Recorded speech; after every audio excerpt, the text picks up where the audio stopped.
Moi j'étais protestant, l'église réformée. Ce n'est pas la réformation qui donne la vie de le sang. Seigneur Jésus, moi j'étais pentecôtiste, les seules églises réveillées. Est-ce que toi-même tu es réveillé? Tout doucement et l'auto-sang. J'avais adoré Marie ta mère, j'étais même mariologue, joséphologue. Il n'y a pas de audace dans mon royaume de le sang. Seigneur Jésus, en ton nom, j'ai chassé les démons. Je ne t'ai jamais envoyé à chasser de le sang. J'étais témoin de Jéhovah. Tu as bien fait de témoigner, mais j'aurais voulu que tu sois enfant de Dieu de le sang. J'étais musulman. Le Coran parlait même de Jésus, c'est bon. Mais tu as refusé que je suis la vie de le sang. J'étais rosicrucien, on m'a dit que Jésus tu étais maître rosicrucien. Era Fombutuku, nada me fondose de le sang. Bonsoir encore et bienvenue dans cette seconde partie. Dans la première partie, il y avait un téléphone qui sonnait. Il faisait que sonner là, c'était ton téléphone à toi. C'est des messages qui arrivent au retard, c'est sur mode vol. Ok. Bienvenue dans cette seconde session. Amen. Dans la dernière session, on a fini avec une remarque du frère Harry. Ça m'a permis de noter quelque chose ici. De parler d'abord. Vous avez prévu des questions. Vous avez des questions. Qu'est-ce que vous pensez? On prend les questions avant. Ou bien vous permettez qu'il parle d'abord et puis je vous laisse la parole au fur et à mesure. C'est mieux de parler à la fin. Je vais parler d'abord de la liberté, le libertinage dans le corps de Christ et son gouvernement. Donc ce qu'il est en train de dire là, ça a travaillé, ça c'est un enseignement. Mais je vais prendre un aspect de ceci, un aspect, un seulement, pour ce qui vous concerne.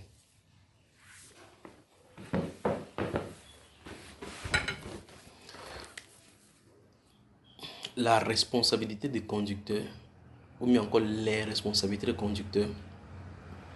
Mais avant de toucher au niveau des responsabilités,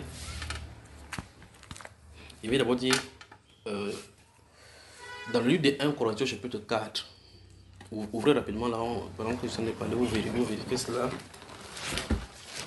Chapitre 4. Oui, dans le livre de 1 Corinthiens chapitre 4, si vous regardez les deux premiers versets, mon grand frère dit que ce qu'on attend d'un conducteur, c'est qu'il soit quoi?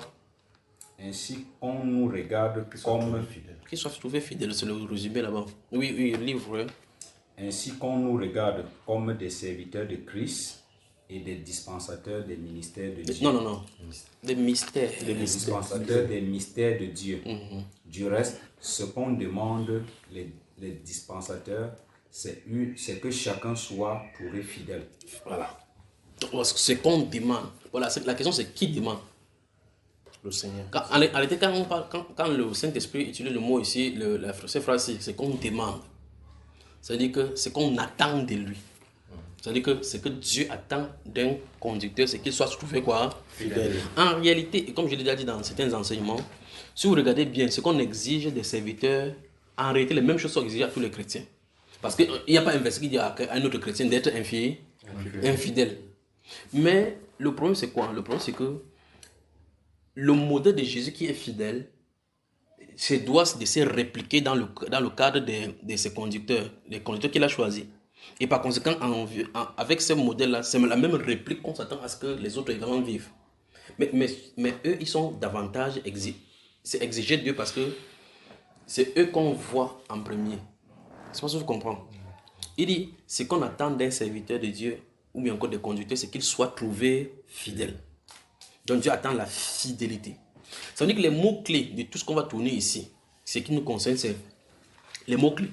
Fidélité, Saint-Esprit, veiller, prier, vous voyez, n'est-ce pas? Amour. Donc voilà les mots-clés sur lesquels vont se juxtaposer beaucoup d'autres choses.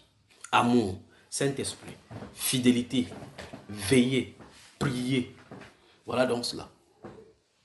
Ces 5 choses sur lesquelles, si on dit n'importe quoi, ça doit tourner autour de cela. Alors il dit que ce qu'on attend d'un serviteur, c'est qu'on doit nous considérer, on doit regarder que, et les gens doivent comprendre. C'est ce qu'il dit au verset 1. Les gens doivent comprendre, c'est ce qu'il a dit. Relis encore pour que tu nous dises. Ainsi qu'on nous regarde. Stop. Il dit qu'on nous regarde. Donc quand les autres regardent. Maintenant, le mépris qu'on a des chrétiens et particulièrement des pasteurs, à cause du fait justement que des pasteurs qui sont censés conduire les gens dans la lumière se trouvent imbibés dans les ténèbres. Vous me suivez, n'est-ce pas? Il dit que c'est qu'on nous regarde. Donc ça veut dire que le regard qu'on doit porter sur nous, ce qu'on doit retenir de nous en tant que conducteurs, c'est que quoi? Qu'on est des dispensateurs. Donc nous puisons et puis nous révélons. Amen. Je veux que vous compreniez donc ces choses-ci. Donc c'est pour cela que vous pouvez être quelque part et puis le Saint-Esprit vous utilise comme il veut parce que vous êtes à sa charge. Amen. Donc vous êtes les dispensateurs. Dispenser, ça veut dire que vous prenez pour donner. Quand on dit qu'un professeur dispense les cours, ça veut dire qu'il donne les cours. Et donc, maintenant, comment faire donc pour dispenser les mystères de Dieu si tu n'y es pas à la source? Vous voyez le problème, n'est-ce pas? Amen. Il faut être à la source. Ça veut dire qu'il faut être connecté à la source. Un peu comme, voici les électricités, tout est branché ici. Tout est fait branché pour que le truc passe, la lumière passe. Quand on contrôle, quand quelqu'un construit la maison quelque part dans une zone où il n'y a pas de lumière, il construit en mettant dans le câble des murs, le câble d'électricité. C'est en présage à ce que quand l'électricité sera là, quand ça sera branché, ça va donner la lumière. Amen. C'est pas ce que je comprends. Donc ce branchement est fait de telle façon que si c'est connecté à la source qui produit l'électricité, on connecte, on appuie seulement, ça donne. Amen. Donc vous voyez que c'est ici maintenant qui est au-devant de nous, c'est le dispensateur de la lumière. Donc c'est censé dispenser la lumière. Mais pour ça donne cette lumière, il faut que ça soit connecté à la source. Si ce n'est pas connecté à la source, bien que ça soit là, bien qu'on connaisse que son rôle c'est ici, ça ne peut pas dispenser. Amen. Vous me suivez, n'est-ce pas? Donc l'essence des enfants de Dieu et manifestement des conducteurs premièrement, c'est la connexion à Dieu. Amen. La connexion au Saint-Esprit, la relation au Saint-Esprit. Parce que tu peux pas dire, le mystère de Dieu, on dit donc qu'il y a des choses qui sont connectées à Dieu. Pierre va appeler cela les oracles. La chair ne donne pas les oracles de Dieu. C'est par l'Esprit. Et la Bible déclare qu'on est censé rendre notre culte à Dieu par l'Esprit. Donc vous voyez que on a besoin donc de l'Esprit davantage et être connecté à Dieu. Et pour cela, il faut qu'on demeure dans la prière. Amen. Donc on va dans la prière, comme on va voir dans les minutes qui suivent là, vous voyez que plus on est connecté à la prière, plus Dieu t'imbibe de sa présence, t'imbibe de son être. De telle façon, quand tu sors de sa présence, tu pars pour porter ce que tu as eu dans la présence du Seigneur. Amen. Amen. Les gens ont pris donc il y a des gens qui ont des Bibles comme ça, des grosses Bibles où il y a les thèmes qui sont développés là-bas. Les thèmes qui sont développés, quand il y a un ouvre comme ça, il dit que amour. Là, on les a aidés à mettre les versets sur l'amour. Il choisit 2, 3, 4. Après, il vient. Il veut parler de l'amour. Il lit 1, il lit 2. Vous voyez que ici, c'est le mal. C'est vrai de dire que là, on va continuer à véhiculer la parole religieuse pour la bonne moralité. Jésus n'est pas venu sur la terre pour que les gens aient la bonne moralité. Amen. Mais pour qu'on ait la bonne relation. Amen. Amen. Parce qu'on peut avoir une bonne moralité sans être connecté au Seigneur. Amen.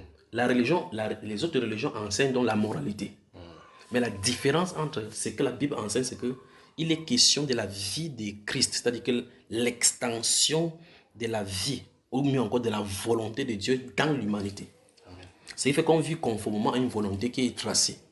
Alors que quand il n'y a pas l'esprit, mieux encore, qu'on n'est pas dans cette ligne-ci, dans cette tracée de la volonté de Dieu, les gens font tout cela pour espérer plaire à Dieu. La Bible déclare que c'est tout ce que nous faisons sur la terre, c'est lui qui le veut. Il le réalise dans les cieux. Donc, vous voyez que clairement, pour qu'on soit là sur la terre en train d'implémenter quelque chose qui le conseille, il faut qu'on soit connecté à lui. Amen. Quand il dit prier, quand vous priez, il dit que notre Père qui est dans le ciel. Quand il n'a pas dit notre Dieu qui est dans les cieux, notre Père. Pour montrer quoi? La relation. La relation de la filiation. Donc pendant que vous êtes sur la terre, sachez que votre Père est dans les cieux. Et si votre Père est dans les cieux, c'est son nom qui doit être sanctifié sur la terre. Amen. Que ton nom soit sanctifié. C'est le Père qui est dans les cieux, son nom doit être sanctifié. Que son règne vienne. Donc tout ce qu'on tourne autour ici, c'est pour que son règne vienne. C'est-à-dire quoi? Que sa volonté s'établisse sur la terre comme elle est dans le ciel. Maintenant, ça veut dire que l'évangile, la Bible, les prédicateurs, la vie que nous vivons, c'est dans l'optique d'implémenter sa volonté. Quand Jésus, notre Seigneur, est venu sur la terre, il n'est pas venu. Vous voyez que la première chose à faire, c'est de savoir ce que tu as fait sur la terre. Quand il est venu, il dit, je suis venu, ô Dieu, pour faire ta volonté. Amen. Quand il a fini avec cette volonté-là, toutes les autres choses, c'est les accessoires. Ça veut dire que toute personne que Christ Jésus rencontrait dans sa marche, c'était dans la volonté de Dieu. Amen. Et toute personne qui entrait dans sa vie, c'était dans l'optique d'accomplir la volonté de Dieu pour lui. Vous voyez cela, n'est-ce pas? Ça veut dire que rien ne doit nous distraire dans cette marche. Je sens de parler là, je sens de glisser un petit peu dans la liberté, le libertinage, et puis ce gouvernement-ci. Alors, donc, lorsque Christ vient sur la terre, il vient pour faire ta volonté. Vous remarquez que quelqu'un se tient là dans Matthieu chapitre 16. Quand il a fini de dire, je monte à Jérusalem, le Fils de l'homme monte à Jérusalem, il sera livré aux païens. Il a dit, Dieu ne plaît, cela n'arrêtera pas. Il a dit, arrière de moi, Satan. Alors ça, ce n'est pas le plan de Dieu là-bas. Le plan de Dieu, c'est que je meurs. Il connaît le plan de Dieu. Bien que ce plan-là soit douloureux au point où il prie. Si c'était possible, Seigneur, éloigne-toi. Mais toutefois, non pas ma volonté, mais la tienne. Dans votre ministère, dans votre service avec le Seigneur, vous allez constater qu'il y aura des points qui seront difficiles d'appréhender. L'un de ces principaux points-là, c'est de savoir la direction du Seigneur chaque fois dans chacune chose. Il faut que vous attendiez que Dieu s'attend à ce que vous commencez à faire quelque chose avant qu'il bloque. Il faut que vous sachiez déjà cela. Que Dieu s'attend à ce que vous fassiez quelque chose avant qu'il bloque. Parce qu'il y a des personnes qui disent, ok, je sens des prières pour chercher la volonté de Dieu avant de faire telle chose. Non, Dieu n'aime pas cela, en réalité. Quand vous priez, même sans ne prier, il faut faire quelque chose. C'est un peu comme, vous entendez, les gens disent que le Seigneur Jésus qui revient bientôt. Il faut qu'on se consacre au Seigneur. Se consacrer au Seigneur, ça veut dire qu'on s'enferme quelque part. On ferme les mains comme ça, on dit, Seigneur, je me consacre à toi. C'est pas ça la question. Tu dois te frotter au monde. Tu dois te frotter dans tous les endroits où se trouve là-bas sur la terre. Le problème, c'est que, quel qu'en soit l'endroit où tu te trouves, tu ne dois pas te compromettre. Tu vois? Ou l'autre qui dit, non, je ne vais plus faire le travail parce que non. L'important maintenant, c'est que je suis en train d'arriver. Mais il a dit que des deux personnes qui seront dans un champ. Le champ, c'est pour faire quoi au champ? Travailler. Si tu es en train de travailler dans un champ, il dit l'un sera pris, l'autre laissé. L'autre sera en train de moudre. Il est en train d'écraser le maïs pour faire quoi? Pour nourrir la famille. Alors, l'autre sera sur le toit. On fait quoi sur le toit? Il est en train de clore. Donc, même si on a construit la maison, il te trouve là-bas, tu pars. Amen. Donc, Jésus, il n'a pas dit qu'il va venir trouver quelqu'un comme ça là, qui va rester comme ça. La question c'est, est-ce que tu es fidèle au poste que Dieu t'a appelé? Amen. Parce qu'il dit que, heureux ce serviteur que si le maître viendra le trouver en faisant ainsi. Donc la question c'est, même si tu as fait n'importe quoi, qui sont des accessoires pour notre vie ici, il va falloir que l'objectif clair de ta mission sur la terre ne soit pas dérouté. Amen. Dès que tu as de faire ce que tu as de faire, vérifie. Comme parce qu'il dit, c'est qu'on attend des serviteurs, ce qu'on attend d'eux, c'est qu'ils soient trouvés fidèles. Dans la parabole des talents qu'il a donné, l'autre a été fidèle comment? Parce qu'il a pris, la mission était de multiplier. Il a multiplié. Quand il est venu, il a dit, Seigneur, tu m'as donné tel, voici ce que j'ai produit. L'autre a dit que je me suis tué, je allais m'enfermer parce que l'enlèvement venait. Il dit que s'il n'est pas là dehors, je vais pécher, pas vrai? Il a dit, méchant serviteur. Alors donc, vous voyez qu'en réalité, le rôle qu'on a à jouer, il faut que Dieu s'attende à ce qu'on soit des conducteurs modèles pour ce temps de la fin. Amen. Regardez-vous à ceci. C'est le thème de tout ce qu'on va développer là. Les conducteurs modèles pour le temps de la fin. Pour le temps de la fin. Dans cette conduite que Dieu veut que nous fassions, il veut qu'on retourne clairement à ce qu'il a déjà prescrit les Saintes Écritures 1. De 2, qu'on vérifie clairement que nous sommes en relation avec lui. C'est-à-dire que les serments sont liés au sceptre. Voilà la source. Il faut que les serments soient liés au sceptre. Parce que si le serment n'est pas lié au sceptre, la vie qui sont dans les branches va périr. Donc, il faut que le serment soit lié au sceptre pour produire les fruits, la vigne dont le Père entend. Alors, il ne faut point d'imitation. Dans ces branches, quand les branches sont là, chaque cerise sort, chaque fruit sort selon la forme que Dieu lui donne. Vous avez moi? Chacun de vous et chacun de vous, nous tous qui ici là, chacun a un potentiel que Dieu lui-même a destiné pour l'œuvre à laquelle il a appelé. Vous voyez? J'étais en train d'observer la dernière fois le frère Eric, et ça, c'est clair pour chaque construction. J'observais, quand il est venu pour faire comment on appelle ça, le pont là, pour construire le pont, il s'assoit, quand on lui dit fais un pont ici, il s'assoit, il prend le papier, il fait les croquis de quelque chose qu'il va faire. Donc il fait la conception. On lui a dit que tu dois faire tel travail. Il conçoit la chose. Ça veut dire que ce qui va être sur le plan qui est, quand il va réaliser ça finalement, ça va présenter ça.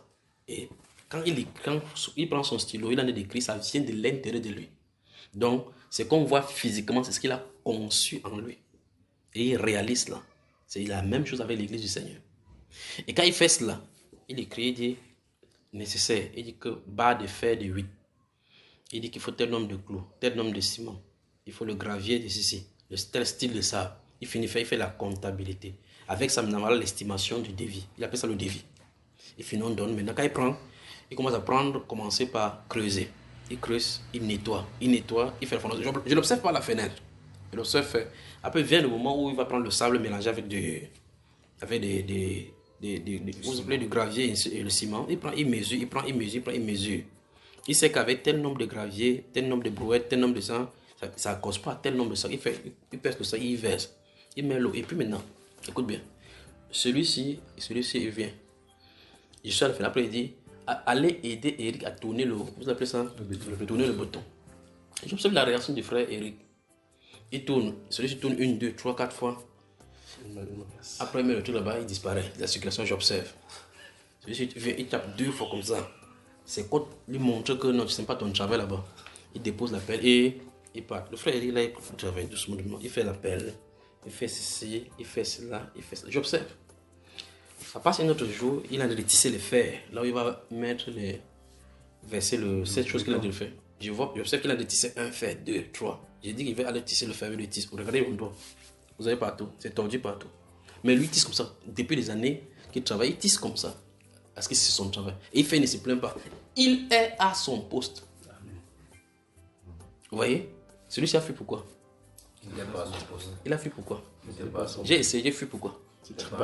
Voilà. Regarde, je suis voici à mon poste. C'est là où je me sens à l'aise. Je me sens à l'aise. Tu vois?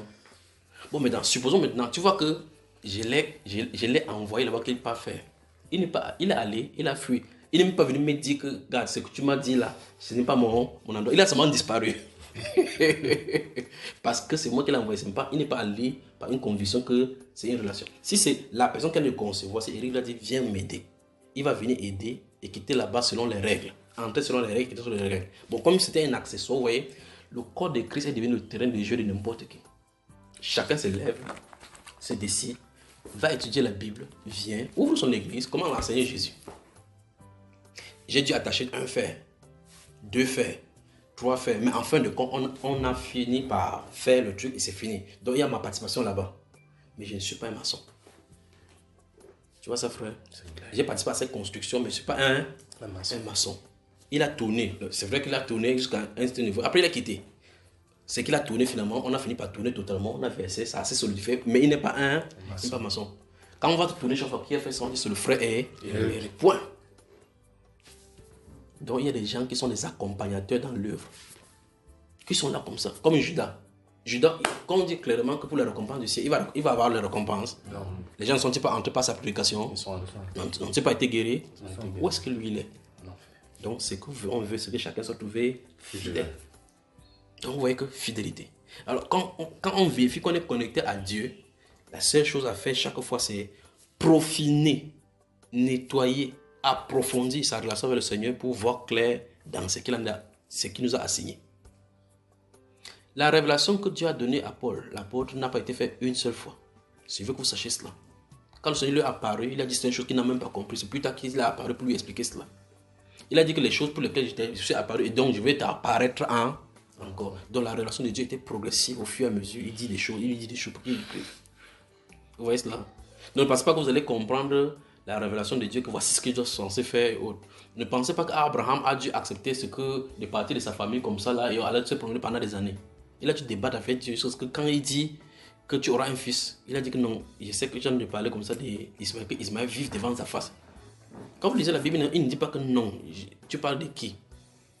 Dieu, la réponse de Dieu montre clairement que Dieu est en train de comprendre ce qu'il a de dire. Il dit qu'Ismaël vive devant ta face. Il dit certainement tu auras un fils qui sort de toi. Donc il a de dire clairement que mince. Tu ne sais pas qu'il y a un fils qui est Ismaël, tu penses qu'il dit que c'est le fils qui sort de toi, de Sarah, que... Mais pour Ismaël, j'étais exaucé. Donc il a fait une prière, Dieu a exaucé pour lui. Qu'il vive devant ta face. Mais il va faire telle ou telle chose. Donc, les doutes peuvent nous assaillir. Les tribulations peuvent nous assaillir. Mais le but, on ne doit pas quitter le but. Gardez-vous à l'esprit la fidélité au Seigneur. Donc chaque fois qu'on pose la question, suis-je fidèle? Bon, fidèle à quoi? Parce que pour que tu sois fidèle, il faut que tu saches de quoi il est question. Pour un homme et une femme qui sont mariés, on parle de fidélité, c'est en termes de mariage. Pour quelqu'un dont on a employé dans une boutique, que si un patron t'appelle et dit que je te fais confiance, je veux que tu me sois fidèle, donc loyal, il s'attend à ce que son business soit bien géré et qu'il n'y ait pas de malversation. Ce n'est pas le terme fidélité utilisé ici, pas pour le même sens que pour la femme. Donc maintenant, si on est dans le cadre du service du Seigneur, quelles sont les choses dont Dieu nous attend à ce que nous soyons fidèles?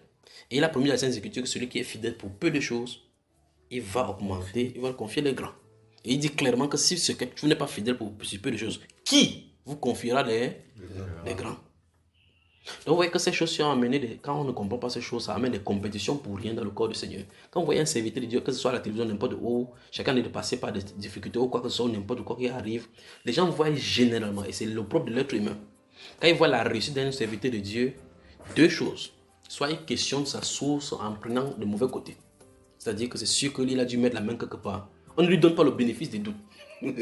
Deuxième chose, on regarde tout simplement cette phase éphémère de la bonté que Dieu lui accorde. C'est temps de rafraîchissement. Mais on ne regarde pas que le plus grand de ce qu'on voit, la face visible, là, se trouve dans ses souffrances. Il vient dans ses souffrances. C'est-à-dire qu'il ne faut pas regarder un serviteur de Dieu sur ce modèle de sa réussite. C'est parce que si vous regardez comme ça, vous regardez Jean-Baptiste et devant vous, vous allez le rater. Vous regardez Jésus lui-même qui se présente, vous allez le rater. C'est-à-dire qu'un serviteur de Dieu a un commencement, une éducation, une transformation et une école des difficultés par lesquelles il a traversé. Et par conséquent, quand on n'a pas... Ce qu'on doit apprendre des serviteurs de Dieu véritablement, c'est leur expérience dans ces moments. Le moment éphémère de gérer les biens matériels, c'est autre chose. Ça, c'est l'école la plus simple à appréhender. Parce qu'il y a des gens qui disent, quand ils voient quelqu'un réussir, ils disent, waouh, le serviteur de Dieu, il vit bien. Bon, il vit bien. Quand il vivait mal, tu étais là, tu pouvais le gérer. Non. C'est là, on dit que prenez pour modèle des souffrances. On n'a pas dit prenez pour modèle de réussite dans la vie, en tant que matériel. Amen. On a dit prenez pour modèle des souffrances. Donc on doit se focaliser. Parce que durant ce moment, c'est que Dieu bâtit la stabilité dans la foi. Amen. La confiance en lui. La détermination en lui. Parce que ces choses sont faites pour pousser davantage à être déterminées. Amen. Regardez, donc, dans la première partie, il parlait de la femme de Job tout à l'heure. Peut-être quand il mangeait le soir, il pouvait prier, rendre grâce à Dieu. Peut-être quand son mari allait donner le sacrifice, il était d'accord. Peut-être c'est même elle qui apprêtait les choses. Mais elle le faisait certainement parce qu'il y a du bien-être. Jusqu'à ce que son vrai visage soit révélé quand le mal ne faisait que entrer. Vous voyez cela, n'est-ce pas? Donc c'est dans les moments difficiles que vous pouvez regarder à quel niveau votre foi arrive. Donc, comme la Bible appelle, ce sont les épreuves. On appelle ça les épreuves de la foi. Donc les épreuves ne sont pas destinées à nous détruire, que non. C'est destiné à enlever l'imparfait en nous. Amen. Et appliquer par ricochet le parfait. Les épreuves, vous ne voyez pas comment ça se passe, ni comment ça déconstruit, ni comment ça construit. Vous voyez seulement par vos réactions. Vous imaginez pour vous que, initialement, dans le monde, peut-être, quand il y avait un problème, vous angoissez. Mais à un moment donné, vous voyez qu'en crise, quand il y a une situation, vous êtes calme. Pas que vous avez décidé d'être calme. Vous vous trouvez seulement être calme. Ça veut dire que l'épreuve a eu son chemin en toi. Jusqu'à ce que toi-même, quand toi-même tu réfléchis, tu dis, mais normalement, j'ai réagi de cette façon-ci. Moi, je n'ai pas compris comment il fait. L'œuvre de Christ en nous. Amen. Dieu construit son caractère en nous sans notre avis. Amen. Il déconstruit ce qui est du monde en nous sans notre avis. Quand quelqu'un dit que Christ dit qu'avant, quand c'était comme c'était moi, il devait le gifler 4. Qu'il ne sait même pas ce qui m'a arrêté. Justement, il ne sait pas ce qu'il a arrêté. Parce que Dieu a enlevé ce caractère méchant du méchant qui était en lui. Et il a installé la bonté. De temps en temps, quand tu fais n'importe comment, il te regarde avec compassion. Amen. Il est surpris lui-même de sa propre réaction. Parce que Dieu a son cœur entre les mains. Alors, notre présence ici, conducteur, modèle pour le temps de la fin, c'est que il faut que Dieu nous modélise encore. Nous donne seulement le modèle, comme le potier qui donne la forme qu'il veut. Vous comprenez ça, n'est-ce pas? Amen. Ok. Donc, en premier lieu maintenant, je vais d'abord vous présenter quelque chose pour que ça dissipe tout soupçon dans votre pensée. Je vais établir ça dans les Saintes Écritures de façon linéaire, depuis l'ancienne alliance jusqu'à la nouvelle alliance. Mais je vais vraiment survoler seulement. Comme ça, quitte à vous maintenant d'aller regarder ça dans les Écritures. il y a des gens appelés directement par Dieu et les gens délégués par l'appel. Si à tout moment, vous ne comprenez pas, vous me dites que je le redise. Il y a des gens appelés directement par le Seigneur et des gens délégués par l'appel. Délégués par l'appel. Quand le Seigneur envoie Jean-Baptiste, prenons le médiateur entre l'Ancien et la Nouvelle. Quand il envoie Jean-Baptiste, c'est à lui seul, écoutez bien, c'est à lui seul qu'on a dit d'aller baptiser. Nous sommes d'accord? Parce qu'on a venu dire, il a dit, celui qui m'a envoyé baptiser m'a dit, celui sur qui tu verras descendre. Moi, je suis dans sa commission, il y a le baptême. Dieu dit, Jean, ce moment va crier dans le désert, aplanir le chemin, prépare pour que j'entre en scène. Pas vrai? Quand il parlait, il y avait les disciples là. Bon, André, Barthélemy et les autres l'ont baptisé aussi.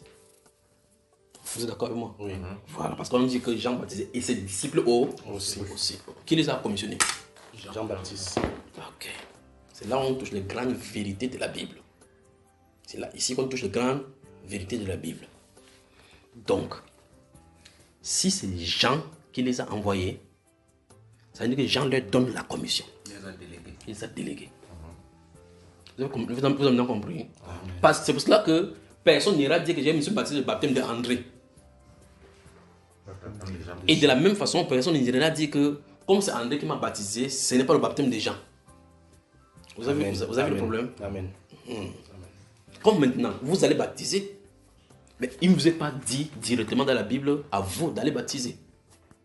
Vous voyez le problème, n'est-ce pas? Ceux à qui on a dit cela étaient sous la gouvernance, ils ont reçu l'ordre direct d'aller baptiser. Et Pierre a dit, répentez-vous que chacun de vous soit baptisé au nom du Seigneur Jésus pour le pardon de vos péchés. Ceux qui ont accepté, on va être baptisés. Bon, tu étais présent, nous étions présents, mais quand quelqu'un croit vous baptiser, non. Vous voyez qu'on n'a pas un ordre direct du Seigneur. Donc votre ordre est indirect. Donc il y a des appels directs et des appels délégués. Dieu n'a pas appelé Tite directement, par exemple. Mais Paul lui dit, je t'ai laissé en Crète, afin que selon mes instructions, c'est quand même terrible, tu y établisses des anciennes églises. Quand Tite va les établir, au ciel, on connaît que voici les anciens. Amen. Vous voyez ça, frère? Est-ce que vous comprenez? C'est-à-dire que si quelqu'un, comme il a dit, comme on l'a dit tout à l'heure, lui, Timothée, que personne ne méprise ta jeunesse. Tu vois? Quand il dit que personne ne méprise ta jeunesse, c'est que tu as reçu de moi. Enseigne-le à d'autres, écoutez bien, enseigne-le à d'autres fidèles qui soient capables de l'enseigner aussi à l'autre. Donc il savait très bien que dans l'esprit, ce message était transmissible de génération en génération. De telle enseigne que la première personne qui a reçu l'ordre, quand il donne une personne, quand la personne passe, ce n'est pas les personnes qui ont passé l'ordre qui a la procession, c'est la source de l'ordre. Vous avez suivi? Bon. Il prend encore une autre dans le Nouveau Testament maintenant. Quand Corneille reçoit la visitation de l'ange, l'ange a traversé les cieux. Voici l'ordre qu'elle a donné à Corneille. Envoie à Jopé maintenant et fait venir Simon, nommé Pierre. Il est nommé chez un corroyer près de la mer appelé Simon. Quand il finit par, on lui a dit qui il devait choisir pour envoyer. Non. Voilà. Nous voici dans les grandes vérités bibliques.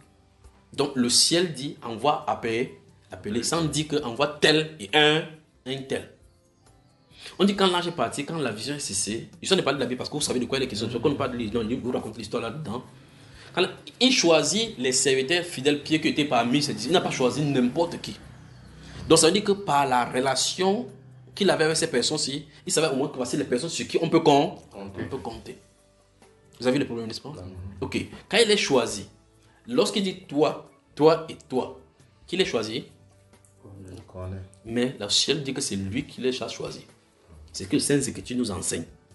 Quand ils sont allés plus tard chez Pierre, là-bas, pendant que l'Éternel dit, est-ce ici qu'habite un certain Pierre? Le Saint-Esprit dit, les gens viennent à ta rencontre. C'est moi qui les ai envoyés. Ouvrons la Bible, lisons ça. C'est vrai. C'est vrai, tu veux c'est vrai, mais vérifions quand même. Au chapitre 10, là, des apôtres. Puis je continue ce que je t'en ai dit. Et après, il nous dit pourquoi ils sont dit ça. Amen.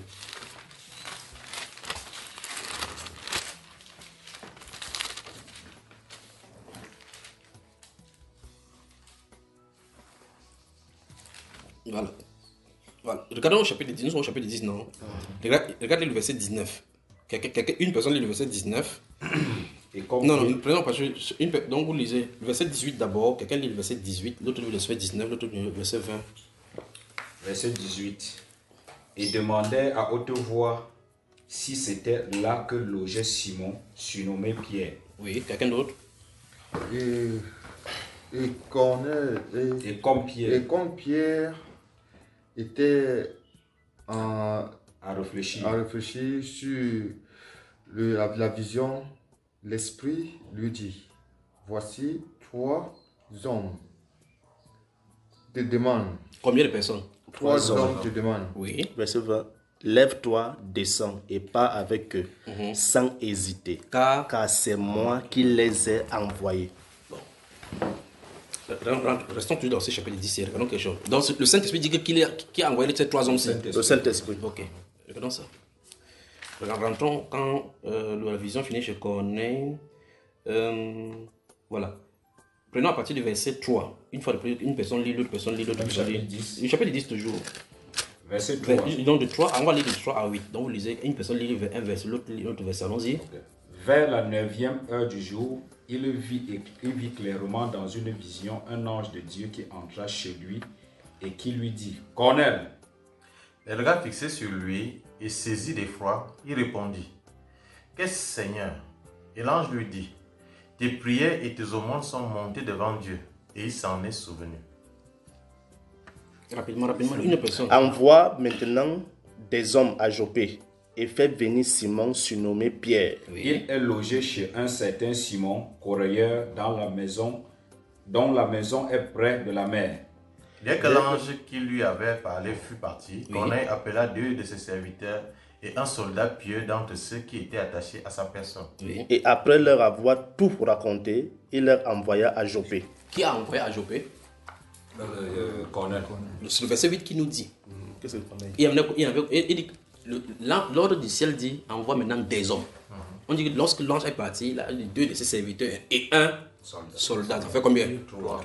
Sur la toiture, Dieu dit, Saint-Esprit dit qu'il y a 3 hommes qui te chaisent. Qui les a envoyés? Le Saint-Esprit. Saint-Esprit. Il y a de quoi fracasser le mur, il vous le dit. C'est pour cela que derrière les ordres et les instructions, beaucoup de personnes échouent à cet endroit. Vérité. Les ordres et les instructions. Le Saint-Esprit endosse la responsabilité du soldat et des deux hommes envoyés. Amen. Ça veut dire que quand Corneille a fini de dire, jusqu'à ce qu'il a dit à sa femme que prépare-moi un peu le héros là-bas que je mange, le héros. Et que les gens là sortent, ils sont sous la gouvernance du ciel. Amen. Le ciel est obligé de les protéger jusqu'à ce qu'ils arrivent à mission. Amen. Mais, je pose la question, le soldat a-t-il vu l'ange? Non. Les 2 hommes ont-ils entendu Dieu parler? Non. Mais le Saint-Esprit dit qu'il les a envoyés. Donc la voix de Corneille, toi, écoutez bien, écoutez la voix. Toi et toi, allez à Jopé. Quand il dit aller à Jopé, c'est le Saint-Esprit qui a de parler comme ça. Amen. Voilà la commission du Saint-Esprit. Donc, délégué. Vous avez su le problème, vous avez su, n'est-ce pas? J'ai pris le cas de Jean-Baptiste qui a reçu l'appel seul et qui a dit, l'appel lui dit d'aller baptiser pour préparer le cœur au Seigneur. Mais toute la population ne peut pas seul. Quand il vient, il choisit ses disciples, il dit vous, venez à moi. Quand ils viennent, il dit que toi vas baptiser. C'est lui qui baptise. C'est ça qui est important dans cette histoire. C'est lui qui baptise. Donc c'est le baptême. De quel baptême avez-vous été baptisé? Et du baptême des gens.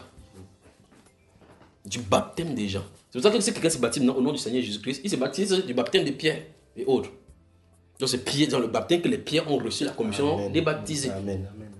Vous comprenez maintenant, n'est-ce pas? Mais pourtant, on n'avait pas été là, à cet ordre-là.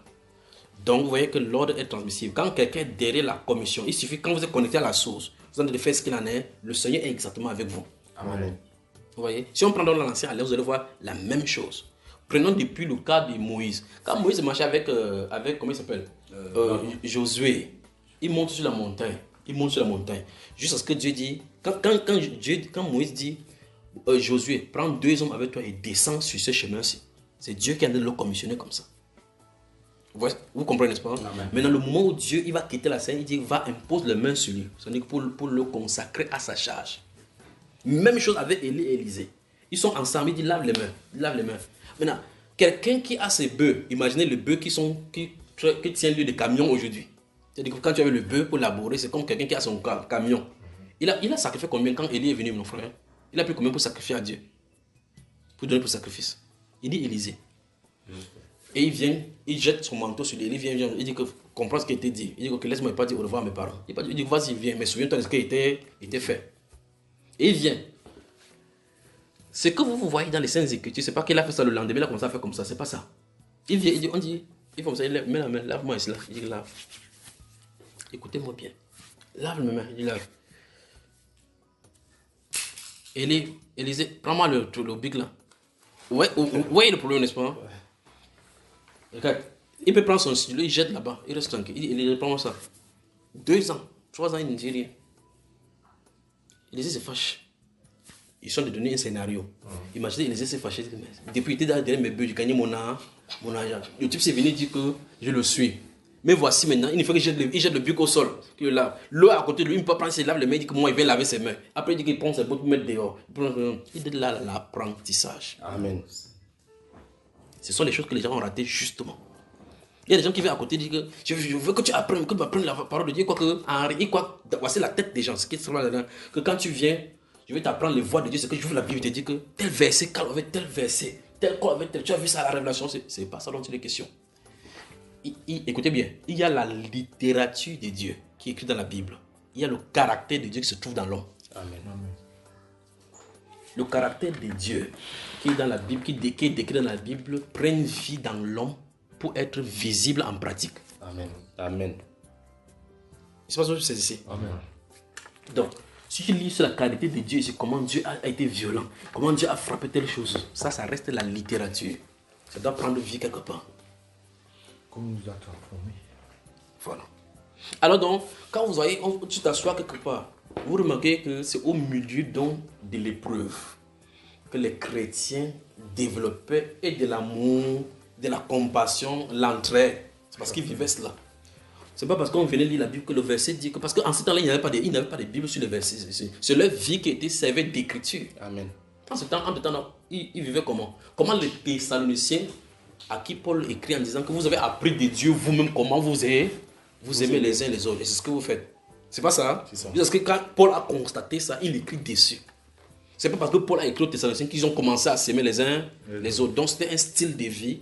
Il dit, vous avez appris de Dieu vous-même. Vous-même. Donc dans leur relation, dans leur marche avec le Seigneur, Paul a constaté que waouh, c'est ce que l'Esprit veut ici. Amen. Vous comprenez cela? Amen. Voici ce que l'Esprit veut qu'un style de vie. Il dit, je vous encourage donc maintenant à grandir de cet amour, d'aller de progrès en progrès. Donc continuez dans ce sens, Dieu est avec vous. Alors les gens qui n'avaient pas de Bible, comment faisaient-ils? Ça veut dire quoi? Apprendre Dieu, ce n'est pas seulement lire les Saintes Écritures. Parce que tu apprends Dieu, tu lis les Saintes Écritures, tu ne mets pas en pratique, ça ne sert absolument à rien. Ça va seulement t'endurcir. C'est ça qu'il dit aux gens que si tu n'es pas prêt à vivre d'après ce qui est écrit dans la Bible, dépose ça de côté, éloigne-toi, sinon ça va te faire du mal. Quand ils disent que les gens ne comprennent pas, ils vont comprendre ce qu'ils sont de dire. Ça va te faire du mal. C'est une épée à double tranchant. Si tu lis, tu dis que je ne suis pas d'accord ici, ne continue pas à lire autre chose. Dès que tu lis la Bible, tu dis, je ne suis pas d'accord avec Dieu ici. Ne continue pas parce que c'est lui qui a dit autre chose là-bas. Tu ne peux pas être d'accord avec lui, quelque part, tu viens être d'accord avec lui. Il n'est pas dans un... Il ne débat pas avec quelqu'un. Amen. Il dit et on doit exécuter. Amen. C'est pour ça que dans une prédication, il avait dit que normalement la Bible prêche aux chrétiens d'être musulmans. C'est ce que la Bible enseigne. La Bible demande aux chrétiens d'être des musulmans. Les gens me regardent comme ça, comment? Après, il dit que dans le Coran demande aux musulmans d'être des chrétiens. C'est ça, il faut dire la vérité aux gens. Parce que le musulman, ça veut dire la soumission à Dieu. Mais la Bible déclare que soyez soumis au Seigneur. Soumettez-vous à... Donc, quand quelqu'un dit que sois musulman. Sois musulman, tu t'es perdu. Tu t'es perdu. On va te retrouver. C'est le bouton de...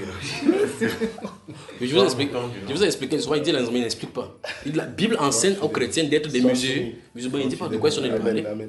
La Bible déclare que soumettez-vous à Dieu. Résistez au diable et fuira loin. C'est pas ce que la Bible déclare. Amen. Qu'est-ce que veut dire être musulman? Soumission. Voilà. Donc la Bible dit que les chrétiens doivent être des musulmans. Donc les vrais musulmans sont les chrétiens. Voilà. Mais quand tu peux lire là-bas le Coran, on dit justement que si ça vous dépasse, regardez ceux qui ont le lu avant vous. Donc il faut que les musulmans deviennent quoi? Les chrétiens. Et les chrétiens deviennent les musulmans. Voilà. On casse quoi? C'est la Bible ça, et c'est le Coran. Alors donc vous remarquez que pour que la volonté de Dieu s'implémente dans la vie de quelqu'un, on doit se soumettre. C'est pour ça qu'il est Seigneur. Et donc, pour admettre d'abord que cette parole se domine sur nous. Parce que la Bible déclare, quand il va venir, il va prendre les gens qui ont refusé, qui dominent sur eux, il va les égorger. Égorger les mots en ma présence. Ceux qui ont refusé, qui ne règnent pas sur eux. Donc, ils ont dit, je ne veux pas de Jésus. Il n'y a pas de problème. On va le rencontrer de toute façon. Maintenant, nous qui avons décidé que, ok, comme le Seigneur nous a appelés, nous acceptons son appel. Il attend de nous la fidélité. Comme il attend de nous la fidélité, nous devons regarder les instructions. Il dit que celui qui vient à moi écoute la parole, le met en pratique, comme semblable à celui qui bâtit sa maison en bâtissant, creuse, et met ça sur le roc. Ouais, c'est là, n'est-ce pas? Donc la fondation est solide. Ça veut dire quoi? La Bible déclare que David dit que les armées peuvent se camper contre lui ou n'importe quoi, l'ennemi peut se lever, mais il ne tremble qu'à ses commandements. C'est moi la parole de Dieu qui peut le trembler. Donc, l'homme fait de n'importe quoi, il monte les gardes à pince, il n'a pas peur de cela. Or, parce que si le commandement de Dieu est en toi et que tu vis d'après sa loi, qui es-tu pour avoir peur d'un homme? Parce que la parole de Dieu veille sur toi. Parce qu'il veille sur sa parole pour l'exécuter. Vous avez moi jusque-là? Amen. Alors, d'après ce que nous venons de lire ici chez Corneille, nous avons vu que Dieu a envoyé l'ange chez Corneille. La personne à qui on a parlé, c'est Corneille. Amen. Les personnes qu'il a appelées au ciel, ils sont connus comme des gens envoyés du ciel. Là, on ne dit pas que c'est le ciel. Lui, il écrit que c'est... Il raconte l'histoire normalement. Mais on voit clairement comment le Saint-Esprit prend position que c'est lui qui les a envoyés. Nous sommes d'accord? Regardons maintenant le cas de... Comme j'ai touché le cas de Moïse et Josué. Prenons le cas de Josué principalement et observons lorsqu'on envoie les espions. Vous avez entendu parler de Rahab la prostituée. Pourquoi elle a été épargnée? Parce qu'elle était Elle était bienveillante, accueillante avec les espions. Les espions. Une prostituée. En prostituée. Ces espions qui étaient dans sa maison sont tournés vers elle. Il dit que on va t'accorder la vie. N'est-ce pas? Toi et tous ceux qui sont dans sa maison, pour qu'ils restent ici. C'est pas ça, frère? C'est ça. Les espions ont donné la grâce, la vie éternelle à une prostituée au point où elle est devenue la grand-mère de Jésus. Pensez-y. Les espions. Ils sont venus espionner pour voir si le pays est bien, pour venir tuer. Vous y pensez? Mais ils ont été envoyés, commissionnés. De telle enseigne que leur parole, si on venait là-bas, on tuait ces gens là-bas, la malédiction devait aller sur Israël. Oui ou non? Oui. Parce qu'ils ont donné leur parole. Mais ce sont des espions envoyés, commissionnés sous Moïse. De telle enseigne que ce n'est même pas Moïse qui soit parti. Vous comprenez ça? Donc, lorsque la commission est faite, lorsque le commissionnaire reçoit, quand il envoie, la personne fait office de cette même commission du ciel. Amen. C'est ce que j'en ai établi depuis. C'est ce que j'en ai établi. J'ai commencé ici par vous citer 1 Corinthiens chapitre 4, n'est-ce pas? Nous avons lu 1 Corinthiens chapitre 4 précédemment ici. Oui. Prenons toujours cela.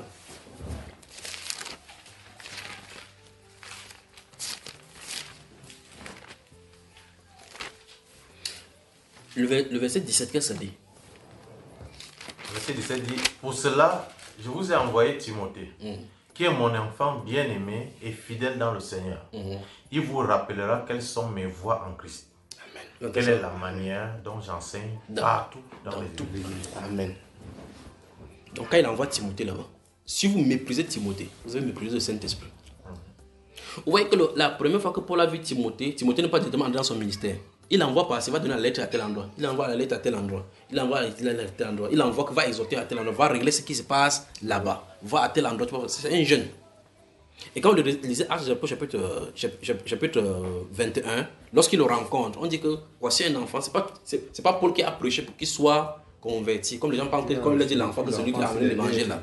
Il a trouvé, il était déjà créé chrétien. On dit qu'on rendait de lui un bon témoignage. Il a pris, il vient avec moi. Quand elle a dit, viens avec moi, le ciel est au courant que désormais, Paul a pris à notre solde Timothée. Pensez-y seulement. De telle enseigne, quand il lui donne la commission, il prend le rouleau aussi, va à Corinthe. Le ciel est derrière lui avec cela. Qu'est-ce que vous y pensez maintenant? Vous voyez, jusqu'à ce qu'un moment donné, le Saint-Esprit lui dit maintenant que mets-le à sa charge. Il dit, souviens-toi de ce qui a été fait par prophétie avec... Donc, c'est pas que le premier jour quand il l'a rencontré, il a dit que par prophétie, tu es serviteur de Dieu, tu es évangéliste. Non. Vous voyez que Paul est en train de donner dans 1 Timothée, fait l'œuvre d'un évangéliste. Il a dit ça parce qu'il en est sorti du champ. Il a dit de quitter.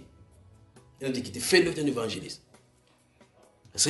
On n'a pas dit qu'il est évangéliste, on dit que fait l'œuvre d'un évangéliste. Donc, apporte la bonne nouvelle. On n'a pas dit que Timothée est évangéliste, parce que c'est un apôtre délégué. Amen. Vous avez moi, non? Amen. Donc vous remarquez donc qu'en réalité, Jésus dit, comme le Père m'a envoyé, moi aussi je vous envoie. Même avec lui, ça s'applique. Amen. Je pense que je comprends. Amen. Alors, je voulais d'abord que ça soit clair dans votre tête pour que vous ne pensez pas que le fait que vous n'avez pas vu Jésus-Christ en personne, ça ne fait pas de vous que vous ne soyez pas de conducteur. Amen. Que j'attends que Dieu lui-même me dise que je suis conducteur, que je sois conducteur, mais quelqu'un me dit que qui t'a même établi. C'est ça que je voulais que vous sachiez déjà. Amen. Gloire au Seigneur. Alléluia. Vous avez suivi, n'est-ce pas? Amen. J'étais laissé en Crète et que selon mes instructions. Vous voyez, quand je dis aux gens que c'est que vous enseignez, quand vous voulez enseigner, enseignez tel que c'est enseigné. Si vous allez en dehors de ça, vous portez la responsabilité. Amen. Si vous enseignez ce que j'enseigne, j'en porte l'entière responsabilité. Amen. C'est aussi clair que possible dans les Saintes Écritures. Amen. Quand les disciples partent, quand Jésus les envoie, ils partent prêcher, ils prêchent et Jésus leur demande, quand vous êtes partis, vous avez manqué quelque chose, tel jour arrive. Ça veut dire que Jésus était là pour les suivre, ils prennent la responsabilité. Mais regardez ce qu'ils vont, quand ils partent prêcher, regardez ce qu'ils ajoutent sur ça. Hey, j'ai plus prêché que toi, tu as gagné combien de personnes? Moi je suis le plus grand don. Quand ils ont fini leur discours. Quand vous marchez en route là, vous discutez de quoi? Donc, c'est quoi ce dont ils discutaient n'était pas censé être dans leur propre groupe. Donc, ils viennent d'ajouter quelque chose à leur ministère qui n'est pas pour eux. Jésus s'attendait à ce que, quand ils les envoie prêcher, ils s'en tiennent strictement à ce qu'il les a envoyés. En sortant de sa vie terrestre, il a dit, enseignez-les à observer tout ce que je vous ai prescrit. C'est pour ça que Paul met les garde-fous sans rien y ajouter. Vous me suivez, n'est-ce pas? Amen. Donc, enseignez ce que vous enseignez tel que ça a été donné. Amen. Si il arrive que vous recevez quelque chose et que ça vient une révélation que je n'ai pas encore enseignée, enseignez en prenant la responsabilité, si vous voulez enseigner cela, enseignez en prenant la responsabilité que ceci, c'est moi qui le dis. Vous comprenez cela? C'est-à-dire que vous m'en dégagez de cela.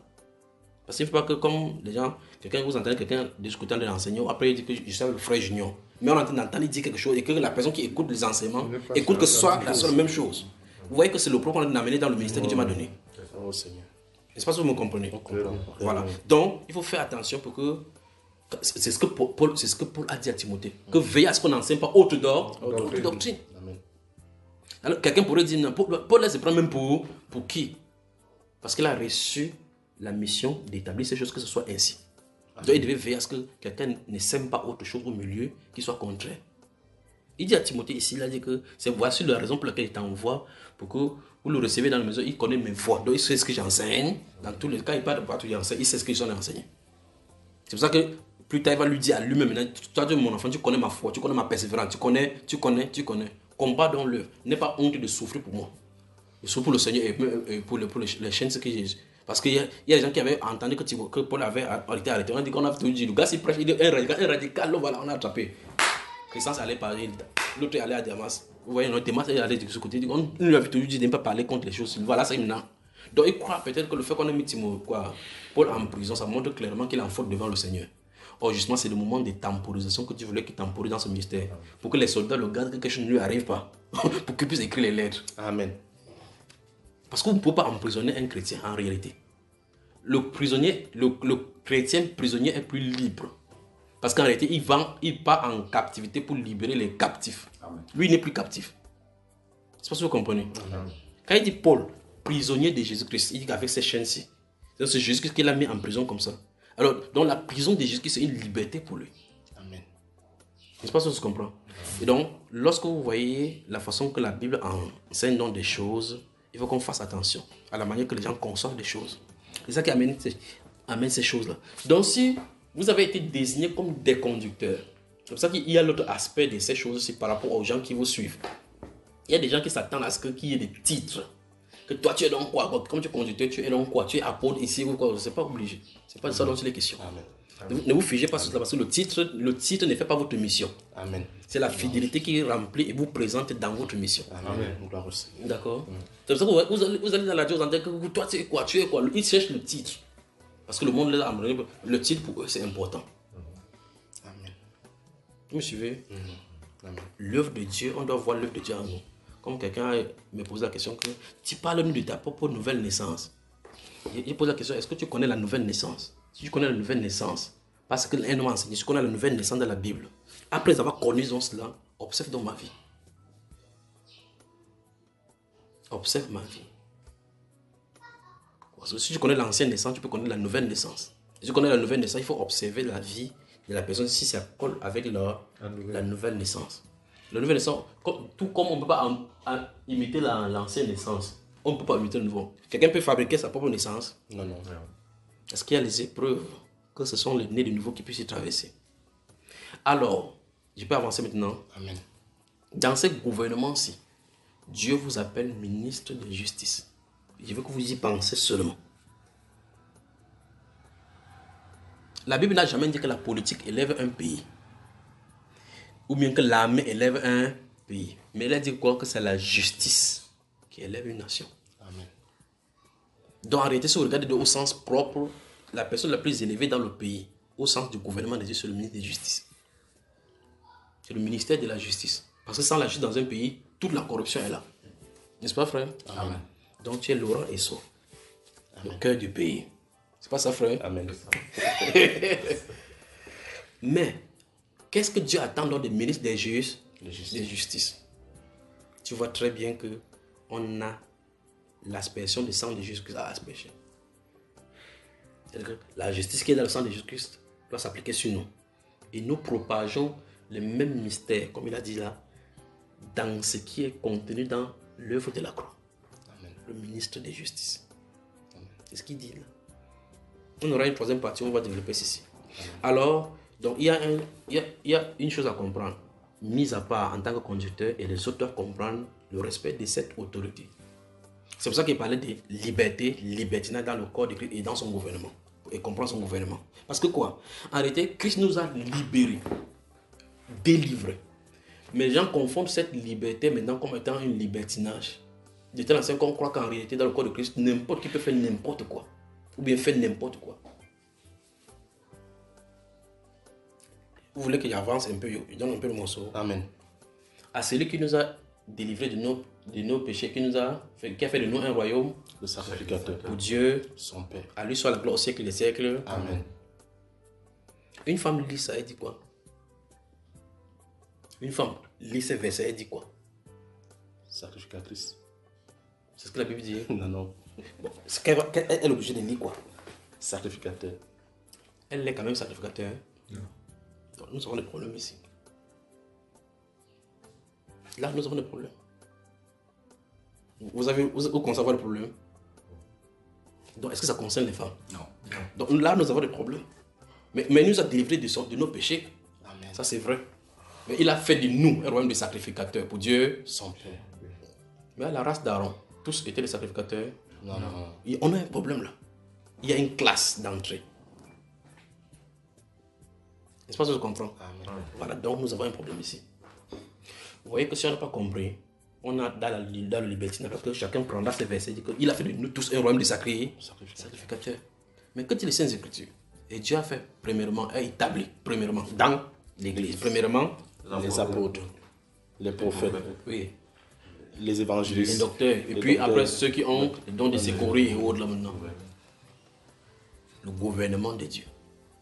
Et puis il pose la question, ok, tous sont-ils apôtres? Non. Ah ben non, on dit que tous n'ont pas la liberté de dire faire n'importe quoi. Il y a des choses qui sont assignées aux apôtres, des choses qu'on a assignées aux prophètes, des choses qui sont assignées aussi. Plus tard, il développe. Il dit que celui qui est appelé à l'enseignement enseigne selon que celui qui a appelé son ministère s'attache à son Ministère. Donc, sois fidèle là-bas. Et que celui qui donne le don avec celui qui préside fait ceci. Que celui qui voyez ça, que ceux qui prophétisent selon l'analogie de la foi. Qu'est-ce que Paul a de faire? Il a de réguler le gouvernement. Amen. Dans un gouvernement, il n'y a pas le désordre. Si au Cameroun, n'importe qui peut faire n'importe quoi, c'est que tu peux entrer à la présidence, mettre ton pied sur la table, faire comme ça. Mais il y a des gens qui sont pour le protocole. Le président de la République ne porte pas l'arme sur lui pour tuer les gens. Tout ce qu'il a, c'est ça. Il fait comme ça là, on te libère. Il fait comme ça, on te condamne. Et demain, il n'est plus président, il s'assoit, il ne peut plus le faire. Parce que sa fonction lui donne le droit de le faire. Amen. Amen. Ça, on se comprend. Amen. Ça, c'est la fonction humaine qui est cessable. Même chez nous, ça n'est pas. Notre fonction, nous y entrons, c'est pour toujours. Amen. Vous comprenez ce que je dis, frère? Amen. Donc, l'ordre dans le gouvernement terrestre, ils font l'ordre comme ça pour que ça règne. Tu vas en route, si tout le monde, s'il n'y a pas de feu de signalisation, c'est que chacun va passer comme il veut. Ce qu'il peut conduire à droite, ça ne va pas conduire à gauche. C'est parce qu'il y a l'ordre qui a été établi pour milieu de nous, pour qu'on puisse respecter les codes de respecter. Mais s'il y a une ère où l'église est devenue désunie, c'est cette ère-ci. Et ce non-respect de chaque poste, c'est ça qui nous amène là où nous nous trouvons maintenant. Parce que Dieu a placé son gouvernement. Dans 1 Corinthiens 11, il dit, je veux cependant que vous sachiez que Dieu est le chef de Christ. Christ est le chef de tout le temps et l'homme est le chef de la femme. Voilà l'ordre du gouvernement. Parce qu'en fait, le gouvernement de Dieu, c'est l'extension sur la terre dans les foyers. Amen. Amen. Amen. Vous voyez cela, n'est-ce pas? Bon, maintenant, quand vous remarquez donc quelqu'un dit que c'est pour la liberté que Christ nous a affranchis. Et il vante partout, il y a des pasteurs qui commencent à faire le désordre contre le pasteur. Même si ce pasteur c'est dans le faux, il met les genoux par terre, Dieu peut te traiter comme il veut. Amen. Vérité. Vous me suivez cela? Corée, Dathan et Abiram avaient totalement raison sur leurs revendications. Quand ils partaient avec Moïse, que tu domines sur le peuple, Moïse dominait sur le peuple. Pas vrai, frère? Il leur disait quand il fallait marcher, quand il fallait se coucher, quand il fallait s'arrêter. Le problème, c'est que c'est lui seul qui entendait Dieu parler ça. N'est-ce pas, frère? C'est ça. Et ça énervait. Oui, ça énervait les gens. Ça énervait les gens qui du mince. Quelqu'un n'a pas encore fini sa main, il dit que levez-vous, partez. Il dit que tu manges le ndolé, tu mets ça, tu manges avec tes terrains. C'est quel genre de commandement ça, comme ça? Ça énervait les gens. Ça pouvait énerver, il pouvait donner des justificatifs, parce qu'il a réuni les gens avec lui. Mais l'autre avait l'appel du Seigneur pour faire ce qu'il est en train de faire. Amen. Vous comprenez cela? C'est ce que je ne parle du respect du gouvernement. Même la sœur de Moïse qu'il a préservée depuis la naissance, Dieu a dit que dans la chose spirituelle, il n'y a pas de relation charnelle dedans. Amen. Il dit, Aaron, il met la main sur toi, il parle, il lève la main, il dit qu'il ne peut pas épouser un non-croyant. C'est fort à faire quoi avec lui? Pas vrai, frère? C'est ça. Moïse était dans. Est-ce que Moïse était là quand il parlait? La plaie a éclaté. Moïse lui-même a dit que pardon, c'est ma grande soeur. Il dit non. L'histoire, s'il n'y a pas de problème de grande soeur et petite soeur, je vais la corriger. Donc, l'affaire du Seigneur, remarquez bien que sur les livres que vous avez devant vous, vous avez trouvé sur la terre. Et si Dieu nous appelle, chacun est rentré, on va rentrer, laisser ça sur la terre. Amen. Donc, il y a des gens qui viennent aujourd'hui, font comme si la parole de Dieu, c'est eux qui ont commencé à commencer par eux. Et peut-être même Dieu ne le connaît même pas. Prenez cet homme-ci qui chassait les démons et qui ne marchait même pas avec Jésus. Comparez son état devant le Seigneur avec Judas Iscariote qui était avec Jésus. Comparez-y. Essayez d'examiner cela dans votre sainte intelligence. Où les disciples ont dit allons l'empêcher. Jésus a dit quoi? Non. Et la prophétie qu'il a donnée était pour contre celui qui était à côté de lui. Celui-là ne marchait pas lui avec Jésus, mais il chassait le démon au nom du Seigneur. Jésus. Il avait l'amour pour le royaume. Il voulait faire comme Jésus fait parce qu'il avait tellement été fasciné par Jésus. Il faisait. En tant que quelqu'un était à côté de lui, il avait un autre cœur. Mais que ce soit celui qui était à loin, que ce soit celui qui était proche, le Seigneur connaît ceux qui lui appartiennent. Amen. Vous avez mon frère? Amen. Dathan et Abiram sont présentés devant la foule. Ils ont gagné la foule. Ah, il a raison ici. Ici, il n'a pas de révélation ici. Ici, il est ici. Mais gardez-vous à l'esprit que les 70 personnes qui vont être choisies, Dieu prend l'esprit sur Moïse pour mettre sur eux. Donc, ils travaillent le travail de Moïse. C'est la récompense de Moïse qui les viendra. Amen. Est-ce que vous voyez cela? Oui. Donc, dans les Saintes Écritures, c'est comme ça, vous allez voir ça partout. Partout dans les Saintes Écritures. Alors, vous devez être des serviteurs de Dieu au service des hommes. Au service des hommes que Dieu a donnés. Vous allez rencontrer des gens qui ont des comportements difficiles, d'autres qui sont bizarres, d'autres. Et ne vous attendez pas à ce que l'homme vous remercie. Amen. Attendez-vous à Dieu. Gardez-vous à l'esprit que si vous êtes assez chargé, vous servez le Seigneur. Le Seigneur, quand il veut, il peut faire n'importe quelle récompense qu'il veut. Amen. Donc ne comptez pas sur les hommes. Vous attendez pas sur les hommes. Vous attendez sur les hommes. C'est que le comportement va vous faire, vous allez dire que je ne vous sers plus. Vous suivez, n'est-ce pas? Quand j'ai commencé à servir le Seigneur, ce qu'on faisait, on était allé louer une salle là-bas. L'ancien GBEC là-bas, au niveau de l'université, on louait. C'est mon épouse avec nos agents de beignets qu'on prenait pour payer la salle. Les gens qui étaient pleins, on priait, les gens étaient guéris là-bas. Si on comptait sur les gens qui payaient la salle, ils ne payeraient pas. Bien plus, nous payons encore même le taxi pour ceux qui étaient venus là-bas parce que Dieu nous envoie les pauvres seulement dans notre ministère. Donc c'était le ministère de quoi? Des pauvres. Quand quelqu'un vient, ce qui était là, c'est que j'étais là-bas, moi bouffer l'argent, j'étais là-bas, bouffer l'argent. Donc il chute sur toi quand il n'y a rien. Et regarde ma famille, que tu vois, donc Dieu appelle, envoie toujours les gens qu'on a appuyés par tous, ils sont essorés. On vient, c'est oui, on doit les restaurer. Vous comprenez? Voilà. Amen. Et la Bible va même plus loin en disant que on nous considère comme pauvres, mais nous enrichissons plusieurs. Tu mets la main sur le dossier de quelqu'un, tu vois, les portes s'ouvrent. Tu dis oui, je suis à l'Éric. Oui, frère, tu vas dire quelque chose que moi qui est bien. Tu regardes comme ça, tu le fais partir. Non, Dieu va te bénir dans ton ministère. Hein. C'est lui qui te dit hein, que Dieu va te bénir. Franchement, que Dieu te bénit. Tu fais un bon service. Après, il part. Mais si tu es focalisé sur l'homme, tu vas dire, Seigneur, pourquoi les gens sont ingrats comme ça? Amen. Tu comprends? C'est Dieu qui doit lui enseigner cela. Jésus, quand il a fait aux 10 lépreux, il guérissait tout le monde, pour l'autre, s'il a voulu donner l'enseignement. Ils vont en route, ils sont guéris. D'autres rentrent, disent, Dieu, tu sais, rentre pour rendre grâce à Dieu. Il pouvait rendre grâce à Dieu aussi là-bas, mais il est revenu à la source. Il est revenu à la source. Pour dire, il y a des gens pour qui je prie. Le Seigneur me dit des choses les concernant. Des gens qui ont reçu même, c'est-à-dire qu'ils écoutent même Bamba en priant. Dieu change leur vie. Dieu me montre, j'écris. Il y a d'autres qui sont enceintes, ils n'en parlent pas. D'autres qui ont reçu la guérison n'en parlent pas parce qu'il dit qu'il ne veut pas me publier. Mais quand c'est fort, quand c'est les problèmes, elle publie pour qu'on puisse prier. Mais la bonté ne veut pas témoigner la gloire de Dieu. Ils ne savent pas que devant, il y a une autre porte qui doit être ouverte. Si tu tombes enceinte, n'est-ce pas, quand tu vas voir, quand le docteur va dire que l'enfant est incliné, tu vas dire qu'on prie. C'est encore un problème. Tu vas dire, Seigneur, il ne fallait pas me donner l'enfant. Mais il ne comprend pas ce que Dieu est en train de faire. Alors, donc, c'est pour dire, ne vous attendez pas aux hommes. Amen. Attendez-vous à Dieu. Amen. Je faisais les enseignements d'abord, c'est moi qui saisissais. Je tape, ou bien d'autres, il dit à ma femme, il a des saisies, on arrange, on va là-bas, on imprime. Souvent, on imprime même à crédit. Juste que le garçon me connaissait. On imprime à crédit. Le jour que je vais là, je vais le payer. Frère, je vais seulement distribuer aux gens que prenez ça. Lisez. Les gens ne lisent pas. Ils lisent les enseignements. Les enseignements dans les CD, quand on a convenu maintenant de faire avec les CD, on distribue aux gens, Et je vous dis, et je le dis là maintenant, avec les CD, ils pouvaient faire comme les autres pasteurs. Si c'est pour écrire les livres, je peux écrire un livre chaque mois et vendre à 10 000 francs et m'enrichir. Mais ce serait des salaires de l'iniquité. Amen. Amen. Un carton de CD, nous achetons un carton de CD à 50 000 francs. Il y en a 600 CD. Et on vend. Je vois un pasteur qui vend le CD, un CD à 1000 francs. Il dit bien 1000 francs. Je suis surpris. Le CD, ils mettent un enseignement dans la première partie. Pourtant, ça peut contenir même 30 enseignements. Ils ne mettent pas parce que s'ils mettent comme ça, ils vont manger quoi? Moi, je prends le CD, je passe toute la nuit. Vous voyez ça? Je passe toute la nuit à graver. Je grave, je place. Après, je donne à quelqu'un. Va distribuer. Radio Solution, même quelqu'un a refusé de prendre. Ils ont refusé de prendre. Que mec, c'est gratuit. Que c'est gratuit. Ils étaient surpris que c'est gratuit. Ils disent, si c'est gratuit, ils ne prennent pas. Parce que normalement, on vend. Ok. Un carton, 1000 francs par CD. C'est même les 1000 francs là-bas. Après, ça va vendre un carton de 600 CD. Bénéfice 550 000. J'ai combien? J'ai 550 000. Je prends 50 000, j'achète encore une autre prendre ça. J'ai 500 000 francs de bénéfices de côté.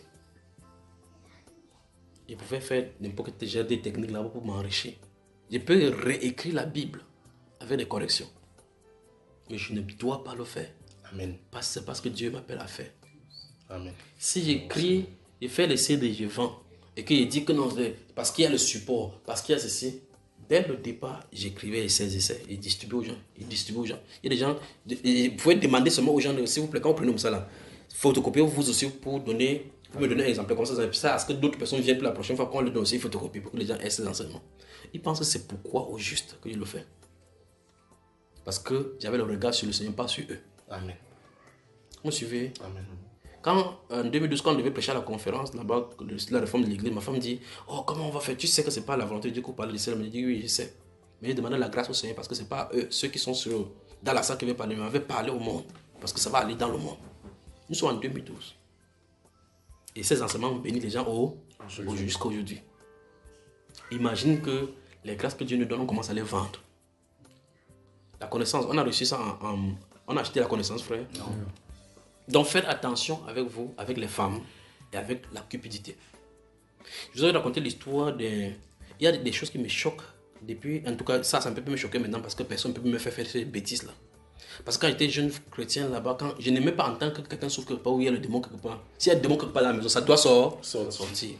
Et comme les gars connaissaient comme ça, ils voulaient me l'exploiter. Et je vous avais raconté l'histoire d'un monsieur de Full Gospel là-bas qui était venu me voir Comme il avait vu qu'on avait prêché, et puis sa femme est tombée là.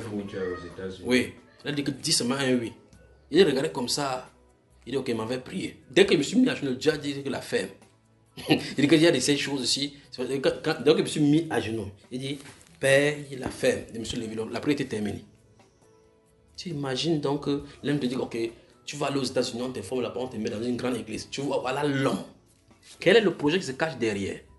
L'onction qui est sur lui. On s'aime pour investir. Quand on va vouloir faire, on va faire sa campagne. Parce que toi, tu ne fais rien. On prend ton image, on soigne avec la veste, avec la montre. On te met là-bas, grande campagne d'évangélisation là-bas. On va venir avec tout le truc là-bas. Parce qu'on va prier. Derrière, ils sont de prendre l'argent.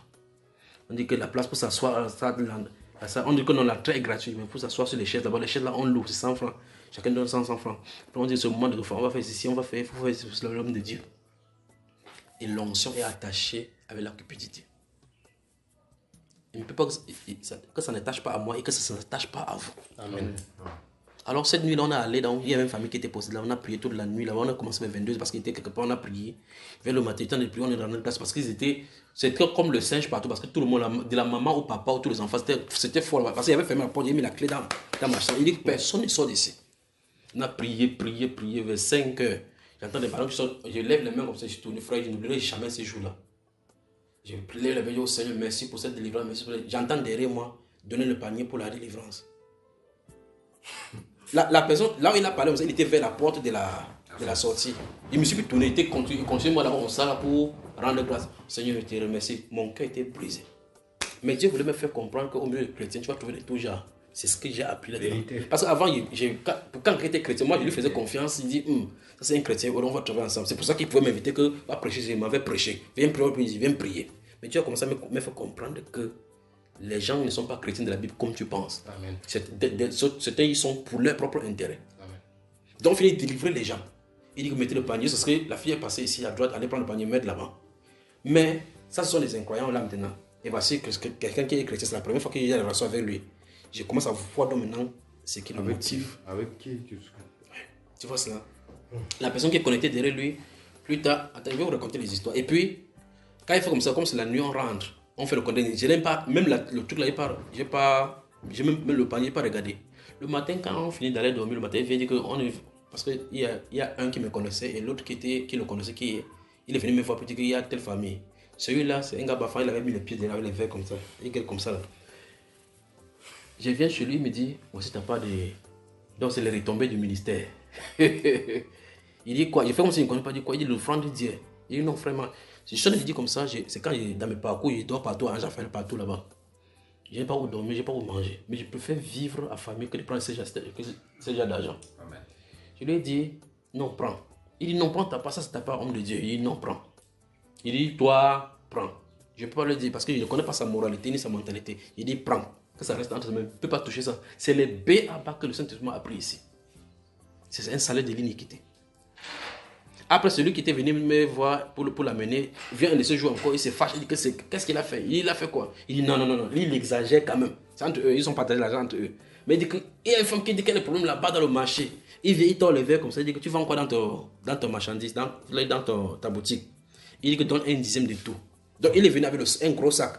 Donc tu prends une tomate en bois, tu mets une sardine, tu mesures le riz, tu mets dans ton sac, tu mets. Il porte ça pour aller à la maison manger. Il dit qu'il va prier où sa boutique mange. Entre-temps, quand tu observes ces femmes, si tu discernes, elles vivent avec le mari de quelqu'un. Donc pour lui, il prend ce qu'il a, il mange pour que tes business marchent. Mais la voix et la vie de cette personne, ce n'est pas conforme au Seigneur. Voilà ce qu'on a amené dans le corps de Christ, la cupidité. Maintenant, moi, m'associer avec ces personnes, quand il va passer, il va dire que non, ton ami pasteur était venu, c'est là, il a pris mes choses. La voie de la dissolution. Les personnes qui sont à côté de vont dire que voilà, les pasteurs qui prennent l'argent des gens, n'est-ce pas, qui viennent ramasser les trucs. C'est comme ça qu'on va mettre aussi nos noms, n'est-ce pas? Il faut faire donc attention et avec qui vous marchez. Amen. Vous me suivez? Voilà. Donc, et quand celui-là fait comme ça, l'autre se fâche maintenant, il dit que non, il a pris le tapioca. Même le tapioca, il a pris pour aller manger. Quand il prépare à la maison, il mange, quand il mange, il change des cantiques. Donc, faites attention. Faites attention avec l'argent, avec la compromission. Il y avait un autre qui était venu, c'est un des serviteurs un homme de Dieu qui l'avait envoyé vers moi. Il était à la maison dans un endroit de prier. Celui-là, avec l'argent qu'il a, il divise seulement l'église. Il allait quelque part, il y avait l'harmonie. Il a touché une dîme, il a donné la dîme, c'est que de 6 millions. Dès qu'il a donné, les gens ont dit que non, c'est moi qui prie beaucoup. L'autre a dit que c'est pour sacrer la divinité. Division. Chacun a pris du donne ma part, ça crée la division à cause de l'argent. Il est venu me voir l'autre là, celui-là allait au travail, il l'a envoyé vers moi. Il dit que par exemple, tel va venir là-bas à la maison, accueille le Dieu, il tente de prier, il vient, il s'assoit là-bas. D'abord, il est surpris de voir à ce moment-là, il voit un petit garçon, il s'assoit. Il s'assoit de ce côté-là, il croit que vous pourrez me regarder comme ça là. Je lui dis 7 choses qui vont lui arriver. 7. Je lui dis ce qui est passé, ce qui vient d'arriver, comment il y a une femme qui l'a organisé. Je lui dis tout cela, il reste comme ça, il reste tranquille, il est abasourdi. Et puis en sortant, il fait ce qu'il ne fallait pas faire. Il veut me citer les versets bibliques qu'on leur a demandé de citer, qu'on leur a donné. Que homme de Dieu, il dit oui. Il dit que tu sais qu'on ne vient pas chez les serviteurs de Dieu, mais il dit arrête. Il dit arrête. Il dit ce n'est pas écrit dans les Saintes Écritures qu'on ne vient pas chez les serviteurs de Dieu les mains vides. Il y a des offrandes qui ne bénissent pas. Parce que si je te donne quelque chose, je dois prier que tu sois dans la bonne position pour prendre. Tu vois? Il veut comme ça. Ce genre d'offrande, c'est pour me corrompre. J'étais l'enseigne que quand il aura un problème quelque part, il m'appelle. Homme de Dieu, tu es où? Je dis, vois-moi encore un peu de mes choses là-bas. Regarde-moi mon affaire si ça va marcher. Je regarde. Puis je dis, c'est grave. Parce que moi, donner l'argent, non. Quand les gens sont riches, ils s'approchent de beaucoup plus de moi. Je vais les ténailler véritablement parce que je les envoie vers les pauvres et vers les aveugles. Parce que c'est là qu'il faut doivent puiser. Amen. Mais beaucoup ne comprennent pas. Donc je les envoie vers les pauvres et vers les... Je préfère prendre une prune d'une maman qui a 2 prunes. On mange ensemble parce que je comprends, je me sens bien dans la pauvreté avec les pauvres. Amen. Vous me suivez, n'est-ce pas? Amen. Voilà. Maintenant, regardez bien. Jésus a dit que cette femme s'est mis plus que tout le monde. Pourtant, c'est 2 pièces qu'elle a mis. Et les autres ont mis de leur superflu. Mais son offrande a été agréée des dieux. 2 pièces d'argent. Amen. Donc faites attention. Amen. Faites attention. Alors celui-là, il sort une liasse d'argent pour me donner. Il n'a jamais regardé ce que c'est. Pas que je n'ai pas besoin d'argent. Mais si ça doit venir, ce n'est pas de cette façon-là. Amen. Donc gardez-vous de cela, gardez-vous de la femme. Dans 1 Timothée 5, il dit que la façon dit que je traite de veillard comme les personnes âgées. Il dit que avec les sœurs en toute purité. Il parle là de l'impudicité. Donc il faut éviter l'argent féminin. Parce que quand il vient là-bas, les tantampions là viennent vers vous, les chercheurs d'onction là. Ils vont venir vers mon frère Jean-Pierre, c'est comment on a été touché les cuisses comme ça. C'est pour ça que ma femme me connaît. Quelqu'un ne me tolérait pas, comme ça. C'est elle qui a commencé à me dire que non, il faut être, que ce soit un peu social avec les gens. Parce que quand je t'ai regardé, d'abord mon regard te disait clairement que tu n'as pas annoncé, amené ta joue, ta bouche pour faire bisous. Quand les gens faisaient quand il arrive vers moi, c'est toi qui commences à poser la question que est-ce que dans la Bible on interdit les bisous sans qu'il n'ait rien dit, parce que mon regard te montrait clairement que la limite c'est là.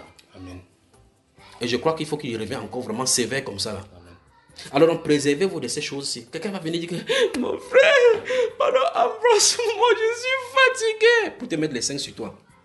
Que non, on a fini l'assemblée, mon frère, viens m'embrasser, si vous m'embrasser, embrasse-moi. Donc arrêtez ça rapidement.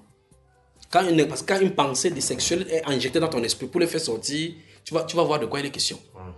Vous me suivez, n'est-ce pas? Amen. Donc il faut arrêter ça. C'est ce que Paul dit à Timothée là-bas. Il dit les jeunes sœurs en toute pureté. C'est de ça dont il vient de parler. Donc on peut avoir les sœurs, donc mets des barrières avec cela. Amen. Il faut regarder les limites. Jusqu'à quel niveau tu peux aller avec eux. Quand il y a n'importe quoi, c'est pour ça que vous qui êtes mariés, il dit que quand vous devez conseiller une sœur, faites que votre époux soit là. Amen. Vous me suivez, n'est-ce pas? Amen. Alors, donc, la liberté que Christ nous a donnée, c'est par rapport au péché. Donc, il nous a libérés du péché. Amen. Il ne nous a pas donné de liberté. Donc, maintenant, comme on a été libéré, on vit n'importe comment. Dans son gouvernement, donc, dans l'implémentation de sa volonté de Dieu, de la volonté de Dieu sur la terre, ici, il y a un ordre. Et cet ordre-là, donc, fait office de son gouvernement. Donc, on s'appuie sur des règles qu'il a établies concernant l'Église et son gouvernement pour pouvoir régner et avancer sur la terre. C'est pas que n'importe qui se tient à l'assemblée que j'ai quelque chose, j'ai une exhortation à donner, c'est pas comme ça. On a dit que c'est lui qui a appelé à l'exhortation, c'est une chose. Quand l'assemblée se réunit de façon solennelle, c'est différent de lorsqu'on se rencontre à la maison, on fait n'importe quoi. Vous voyez cela, n'est-ce pas? Amen. Donc, vous remarquez que Paul, l'apôtre, dit à Timothée que je te dis ces choses avant de venir, avant qu'il ne vienne, que tu saches comment se comporter dans l'église du Seigneur. Dans l'église de Dieu, qui est quoi? La colonne et l'appui de la vérité. Donc, il y a un comportement qui sied aux enfants du Seigneur lorsqu'ils se réunissent. Ce n'est pas de l'anarchisme. Oh, c'est pour la liberté que tu as approché, donc n'importe qui n'y a plus ni homme ni femme. Chacun peut laisser lever n'importe quoi. Et vous laissez de telles choses, n'importe quoi, ça va gâter dans toutes les directions. Amen. Vous comprenez? La Bible dit que celui qui préside, vous pensez que comment on préside au milieu chrétien? Comment est-ce qu'on préside? Donc ça veut dire que vous pouvez vous réunir et quelqu'un prend la parole, il donne le déroulement, il dit qu'on va faire telle chose. Si quelqu'un a la parole, il passe la parole tout et tout. Il faut que l'harmonie soit là. Mais ce qui j'ai déjà vu dans le milieu chrétien, c'est qu'il y a tous les dons, sauf le don des données. Vous avez vu quelqu'un qui a dit solennellement que son ministère est le ministère des données. Donc ce sont ces dérives qui sont là. Vous allez voir le ministère prophétique des guérisons et des visions prophétiques, pas vrai? Le ministère de la manne cachée qui est caché plus que le bâton d'Aaron, pas vrai? Vous avez vu quelque part on a des ministères du donner sans recevoir. Vous avez vu quelque part on a construit comme ça? Jamais. Jamais. Pourtant c'est un ministère qui est lié à tous les autres ministères. C'est pour dire quoi? C'est pour dire que vous ne devez pas vous détacher pour aller commencer en solitaire que non. Je suis fini maintenant ma formation, mais avec construire mon propre ministère, c'est pas comme ça que ça se passe. Amen.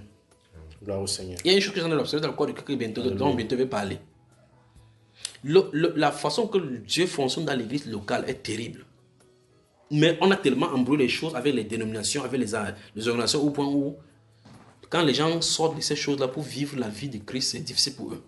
Parce qu'ils ont été déformés dans leur intelligence et dans leur façon de vivre. C'est qu'on vient dans cette fonction-ci de Dieu, dans cette façon de vivre, on veut implémenter certaines choses qui ne sont pas du Seigneur.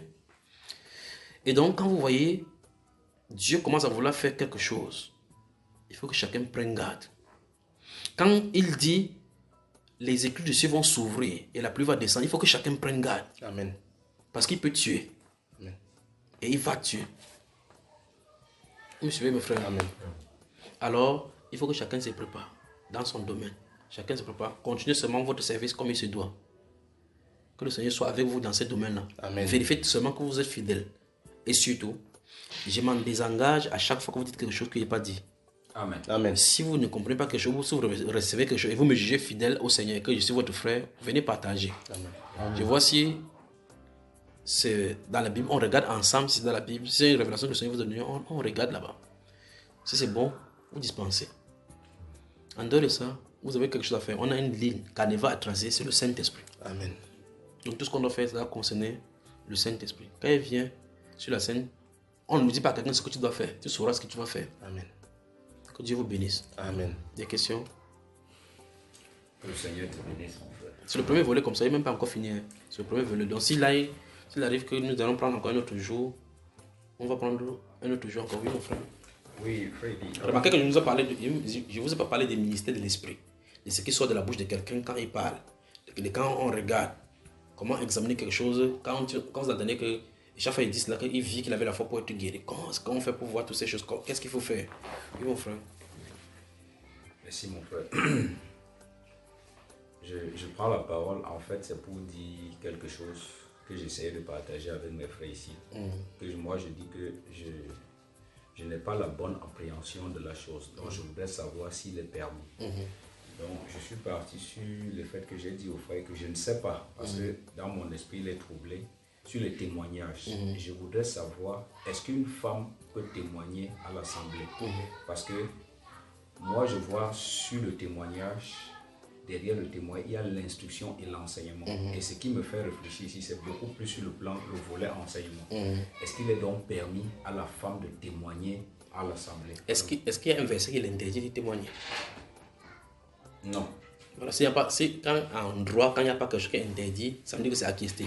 Est-ce qu'il y a un verset qui dit de façon explicite qu'elle témoigne? Non. Est-ce qu'il y a un verset qui dit qu'elle est interdit? Non. Non, donc il n'y a pas de problème. Donc ça veut dire que c'est vous le conducteur. C'est comme dans une vision qui est en train de regarder. Ça concerne ce que tu es en train de dire là maintenant. Parce que j'ai vu une fille en train de faire justement ces choses-ci. Et à un moment donné, elle a été glissée. Il dit, ma soeur, lève-toi, arrête-toi à ce niveau-ci. Là, tu fais enseigner les hommes. Donc c'est à vous de contrôler quand il s'agit de témoignages. Que veut dire témoigner? Maintenant, c'est là où on arrive au niveau de la définition. Que veut dire témoigner? De venir parler de la bonté du Seigneur. De ce que le Seigneur a fait. Ou pour ce que le Seigneur a fait pour la personne. Point final. Et quel est le but de ce témoignage? De glorifier le Seigneur. Amen. Et puis de fortifier les autres. Amen. Point. On s'arrête là-bas. Donc maintenant, c'est pour ça qu'il dit maintenant que si c'est une femme, il vient dire, je vais témoigner de la grandeur de Dieu dans ma vie. J'étais stérile et Dieu m'a permis que j'ai un enfant. Amen. Vous comprenez, n'est-ce pas? Alors, vous êtes ici, là, maintenant. Sachez que la Bible déclare dans tel endroit maintenant que, comme Sarah a fait comme ça, là, qu'est-ce qu'elle a de faire? C'est pas bon, enseigner déjà. C'est pas son rôle, là. Pas bon. Le témoignage, c'est raconter ce que Dieu a fait. Et laisser les autres tirer enseignement. Si peut-être le prédicateur veut prendre là-bas pour enseigner sur cela, c'est de son droit en tant que prédicateur. Amen. Comprenez-ce pas? Gloire au Seigneur. Voilà, donc il faut que ces choses soient claires. Sur cet angle de choses, Frère Eli, Oui. est-ce que, parce que la pensée aussi que j'avais dans la tête, que si par exemple une sœur a un témoignage, Oui. c'était mieux qu'elle essaye de se rapprocher des conducteurs Oui. pour que ceux-ci essayent de discerner la pensée qui est derrière ceci, Oui. afin qu'elles ne viennent sur. Vous connaissez vos sœurs. Est-ce qu'elles ont le désir d'aller enseigner? Il faut les laisser sur la scène pour observer. Il faut les laisser sur la scène pour observer. D'accord? Amen. Parce qu'il y a des rebelles au milieu de vous. On ne peut pas détecter la rébellion sans la voir à l'œuvre. Parce qu'on ne peut pas condamner quelqu'un sans que la personne ait fait comme ça. Laisse la personne faire. Amen. Et si la personne fait, vous allez suivre, vous avez les yeux des aigles, vous suivez maintenant. Maintenant, vous pouvez appeler la personne à côté que ici tu as fait comme ça, ici tu as fait comme ça. Si la personne a bien fait, encourager la personne. Alléluia. D'accord? Parce que tu ne peux pas rester tranquille, dire que la seule avait enseigné. Tu vois, il va dire que tu connais mon cœur, les problèmes vont commencer. Amen. D'accord? Gloire au Seigneur. Des questions? Il y avait une question. Si nous devons continuer dans la même lancée du Saint-Esprit et savoir aussi si c'est dans la même lancée, c'est se ressourcer, donc s'approcher à la source. Savoir si c'est parce qu'on peut penser être en train de mieux faire alors que je suis en train de faire mal. Non, après tout ce qu'on va parler, je vais vous donner la conduite à tenir maintenant entre vous pour ce que vous concerne. Parce que gardez-vous à l'esprit ici. Si vous dormez, vous allez communiquer aux assemblées que vous dirigez le sommeil. Si vous êtes faible dans la foi, c'est ça que vous allez leur communiquer. Vérité. Si vous êtes soucieux du lendemain, c'est ça que vous allez connecter. Même si tu veux masquer n'importe quoi. Si tu ne lis pas les Saintes Écritures et que tu viens pour lui dire que lisez les Saintes Écritures, ça ne marchera pas. Parce qu'en réalité, la prédication que nous communiquons, c'est la vie que nous communiquons aux gens. Amen. Gloire au Seigneur. Tu comprends cela? C'est pour ça que quand Christ le Seigneur, quand il finissait son ministère, il rentrait dans le secret avec le Père. Il partait se ressourcer. Il ressourçait maintenant, il partait devant le Père, il communiquait entre lui et le Père pour savoir de quoi les hommes ont besoin, ce qu'il va rencontrer comme obstacle, ainsi de suite, comment en faire. Donc tu ne peux pas sortir ce moment de chant, tu dis que tu as fini de creuser le macabo, tu finis de brûler ton macabo, ça t'écrase la bouche, tu sors dans le tu dis que vous passer maintenant du macabo. Tu comprends cela, mon frère? Donc, s'il y a une période où les conducteurs ont besoin d'un réveil personnel, c'est cette période-ci. Chacun a besoin d'un réveil personnel. Amen. Pour que le réveil collectif puisse arriver, il faut que les yeux de certaines personnes, les yeux spirituels de chaque personne puissent commencer à s'ouvrir pour qu'on voie l'ampleur. Parce que dire que le réveil arrive, ça fait depuis presque 10 ans, plus de 10 ans qu'il parle de cela. Amen. Mais quand il commence à parler, les gens me regardent comme un farfelu, mais de quoi il est question? Et le réveil arrive. D'autres personnes prêchent carrément qu'il ne doit pas avoir une grande... que la Bible préfodise plutôt l'apostasie généralisée dans le monde. Mais d'autres personnes ont parlé des grandes puissances de Dieu qui vont descendre sur la terre. Ils pensent que c'est Satan qui en a parlé. Parce que la Bible déclare que dans les derniers temps, beaucoup de choses vont se passer, mais ils ne connaissent pas le plan de Dieu. Il se comprend. Voilà. Donc vous voyez que pendant que c'est un groupe de chrétiens qui dit non, la puissance de Dieu peut se manifester comme avant. Mais pourtant la Bible présente avec tous les actes que ce qui est à la fin sera plus que le commencement. Amen. Tu vois cela? Mais pourtant, il se base sur certains versets bibliques ceux-là pour dire clairement que l'apostasie va avoir lieu.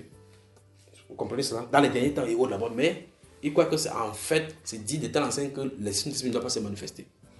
Qu'est-ce que je suis en train de dire? Je suis en train de dire il faut que chaque personne se réveille individuellement. Donc, il y a des autres personnes qui seront là devant qui disent que, ok, comme ce frère Junior qui a dit, observons aussi la scène. Il ne sait pas qu'il y a un processus qu'on est en train de travailler. Et que quand ça va venir maintenant, on va dire, ok, non, viens aussi alors. C'est pas comme ça. Parce que la Bible déclare pour les gens des temps de la fin, là, des Apocalypse chapitre 3, là, il dit celui qui vaincra. On ne se lève pas ce matin pour vaincre. On vaincra. Il a dit, il a donné le processus. Je te conseille d'acheter de moi de l'or éprouvé par le feu. C'est parce qu'il a dit. Amen. Donc il y a un travail à faire. Il me tient à la porte. Et donc Dieu et répand. Donc il y a la repentance. Amen. Donc quelqu'un dit non, qu'est-ce qu'on a payé à la croix? Je dis, il y a encore quoi? C'est répandu. Quand il dit Seigneur, pardonne-moi, il a tout effacé, vraiment.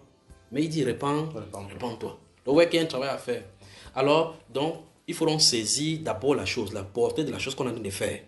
Parce qu'il y a d'autres personnes qui sont à l'intérieur sans conviction, qui ne savent même pas de quelle question. On a besoin d'un réveil personnel. Que le Saint-Esprit réveille notre esprit comme il a réveillé pour Zorobabel. Pour qu'on puisse comprendre l'ampleur de la montagne qui est au devant et de la visitation de cette verdure-là. Amen. Comme mon frère. Donc, il va vous donner une instruction concernant votre relation entre vous. D'accord? Entre vous. ce que vous devez faire. Parce que pendant que vous allez prier, chaque fois, il serait dans votre milieu. Je vous le dis maintenant. Chaque fois que vous allez prier, je serai avec vous. Je ne vais pas dire je serai physiquement avec vous, je dis je serai avec vous. Amen. Et il tente de demander la grâce au Seigneur pour qu'un de ces jours, qu'on soit physiquement là-bas, on prie pour que, jusqu'à ce que vous observez que quelque chose s'est passé. D'accord? Il y a des choses que si vous arrivez maintenant, vous allez vous détruire et à jamais que les divisions ne se permettent pas au milieu de vous. Ne permettez pas cela. Même si quelque chose est venu sur ton cœur contre ton frère, il faut éloigner de cela. Amen. Il faut chasser cela. Amen. Parce que c'est dans la cohésion, dans l'union et dans l'unité que Dieu va vous utiliser. Amen. Si quelqu'un faute, vous fautez le trouble, vous aurez le problème. D'accord? Amen. Il y a des choses que j'ai vues sur vous que je ne dois pas vous dire maintenant. Ce n'est pas maintenant que je vais vous dire. Au fur et à mesure qu'on va avancer, vous allez découvrir des choses. D'accord? Soyez seulement sur le Seigneur. Donc, ici, il y a la prière individuelle que vous devez accentuer avec la prédication. La prière individuelle. C'est-à-dire que vous enseignez souvent les mercredis ou bien les samedis. N'allez jamais au-devant du peuple sans avoir passé du temps dans la prière. Vous allez vous tuer et tuer les gens qui sont en train de vous écouter. Ne faites pas ça. Donc, trouvez du temps. Si vous savez que vous n'avez pas cette possibilité-là, restez derrière. N'avancez pas au milieu du peuple. Amen. Alors, retirez-vous de la prière pour aller dans leur présence. Amen. Quand vous allez comme ça, quand vous allez voir des choses terribles. Amen. D'accord? Tu voulais parler? Oui. Concernant Tu baisses aussi la voix déjà. Parle fort. concernant un peu les questions qu'au commencement tu m'as posées, c'est un jour. Tu as peur comme ça, non? Tu as peur? Non, je veux comprendre un peu si ce genre de choses arrivent, quelle serait ma réaction. Un jour, Salomon s'est tenu sur le trône et deux femmes sont venues vers lui pour dire voici mon enfant. L'autre dit voici mon enfant, l'autre dit voici mon enfant, l'autre dit voici mon enfant. Il est resté calme. Ce cas, ce n'était pas écrit dans aucune loi. Je voulais te faire montrer qu'il n'y a pas une règle préétablie, il n'y a pas de choses stéréotypées avec le chrétien. C'est pour ça qu'il faut l'intuition du Saint-Esprit. Amen. Amen. Tu vois cela? Il peut te donner une règle là, il dit que sur ce que tu as agi comme ça, l'autre arrive, ce n'est pas, ça semble être ça, c'est plus ça. Tu as pris la règle et ça foi. Tu m'as suivi, frère? Donc, quand Salomon a fait comme ça, qu'est-ce que Salomon a dit? Il dit, ok, quand vous allez bagarrer comme ça, la chose est simple. Comme l'autre enfant est mort, enterré. Prenez ce qui est vivant, coupez en deux, vous donnez un pour l'autre, un côté, pour que tout le monde soit d'accord, parce que finalement, les deux enfants vont mourir. Il a dit, non, ne tuez pas l'enfant, donnez l'enfant à l'autre. Salomon est resté tranquille, il a observé comme ça. Vous pensez qu'en Israël, comment on va regarder Salomon? Pendant que l'autre dit que donner l'enfant à l'autre, il dit oui, on divise en deux. Parce que l'autre a compris que son enfant est mort, il faut que l'autre aussi meure. Salomon a dit qu'une femme donnerait de la tendresse pour n'importe quoi pour protéger son enfant. Donc c'est celle qui a dit qu'on laisse l'enfant, c'est son enfant. C'était écrit quelque part. La Bible dit que quand les gens ont entendu ces choses, on dit que merde, quel genre de sagesse. Comment il a fait pour penser comme ça? C'est pour ça qu'il y a l'esprit de sagesse. Amen. Dans 1 Corinthiens chapitre 6, quand Paul rendait de se plaindre de différents qui est un milieu chrétien, il se plaint du fait que les gens partent pour trouver solution de leurs problèmes ailleurs. Il dit, n'y a-t-il pas parmi vous un homme capable de régler la contestation contre le frère qui soit plein de sa sagesse? Donc, on ne résout pas le problème chrétien n'importe comment. Alors quelqu'un vient comme ça, il te raconte une histoire comme ça, jusqu'à ce qu'il est calme comme ça là. Jusqu'à ce que tu regardes avec tes yeux, tu dis non, le frère ça a vraiment raison. Quand l'autre vient parler, tu vois là que merde, il y a l'embrouille quelque part. Il faut le discernement. Donc, les conducteurs doivent avoir l'esprit de sagesse et de conseil. Amen. Vous avez remarqué que depuis un certain temps, quand quelqu'un voit ou quelqu'un appelle, je vous donne vos numéros. Vous avez remarqué ça, que appeler telle personne, quand on appelle ma femme Tom, quand vous êtes ici, quand ça y est, on dit envoie telle personne, quand ça marque, peut dire appelez frère, vous ne pouvez pas t'en autre. Vous savez pourquoi? Parce qu'il veut partir. Il va quitter. Donc, il faut que vous compreniez que vous avez des responsabilités. Non, il n'y a pas de question là-dedans. Je ne sais pas que vous ne posez pas de question. Je dis que vous devez jouer votre partition. Vous comprenez, n'est-ce pas? Alors donc, il faut que vous sachiez que vous avez des responsabilités devant le Seigneur. Si quelqu'un appelle, j'entends quelqu'un qui l'assemblée vous en dit, vous la gérer. Vous êtes à l'intérieur, il appelle que frère, vous savez que parler au frère Junior. Il dit, c'est telle personne, ici, c'est telle assemblée, il demande de l'appeler son conducteur. Même si ça se fâche, même si la personne se fâche, je m'en fous, parce que c'est la règle. Je comprends. Tu peux m'appeler des gens, on dit, oh frère, j'ai telle situation. Il y a un conducteur là-bas, appelle-le. Vous savez pourquoi? Parce que ce conducteur-là est établi par Dieu. Amen. C'est-à-dire, si tu le méprises, c'est Dieu qui doit le mépriser. Amen. Si tu méprises quelqu'un qui parle à la grâce de Dieu, je dis, voici votre conducteur. et que tu le traverses pour venir vers moi, ça suppose que tu dis que non, il n'est pas un conducteur, comme tu dis, tu t'étais trompé. Et par conséquent, c'est toi que je veux. Tu viens de rejeter la personne qui parle par moi que voici un conducteur. Amen. Et tu viens pour chercher la solution. Amen. Donc si quelqu'un vous méprise, c'est moi qu'ils ont méprisé. Amen. Et s'il me méprise, il méprise celui qui m'a envoyé. Amen. C'est clair. Vous me suivez, n'est-ce pas? S'il n'y a rien, vous me tenez vous-même. Tendre Père, merci.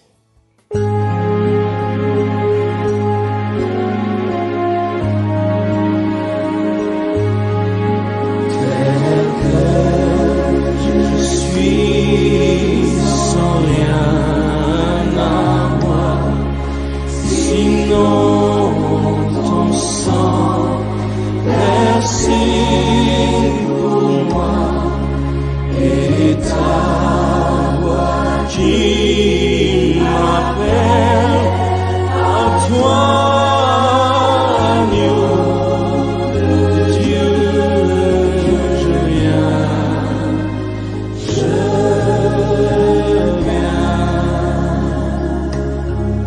tel que je suis, ton cœur est prêt à prendre le mien tel qu'il est pour tout changer.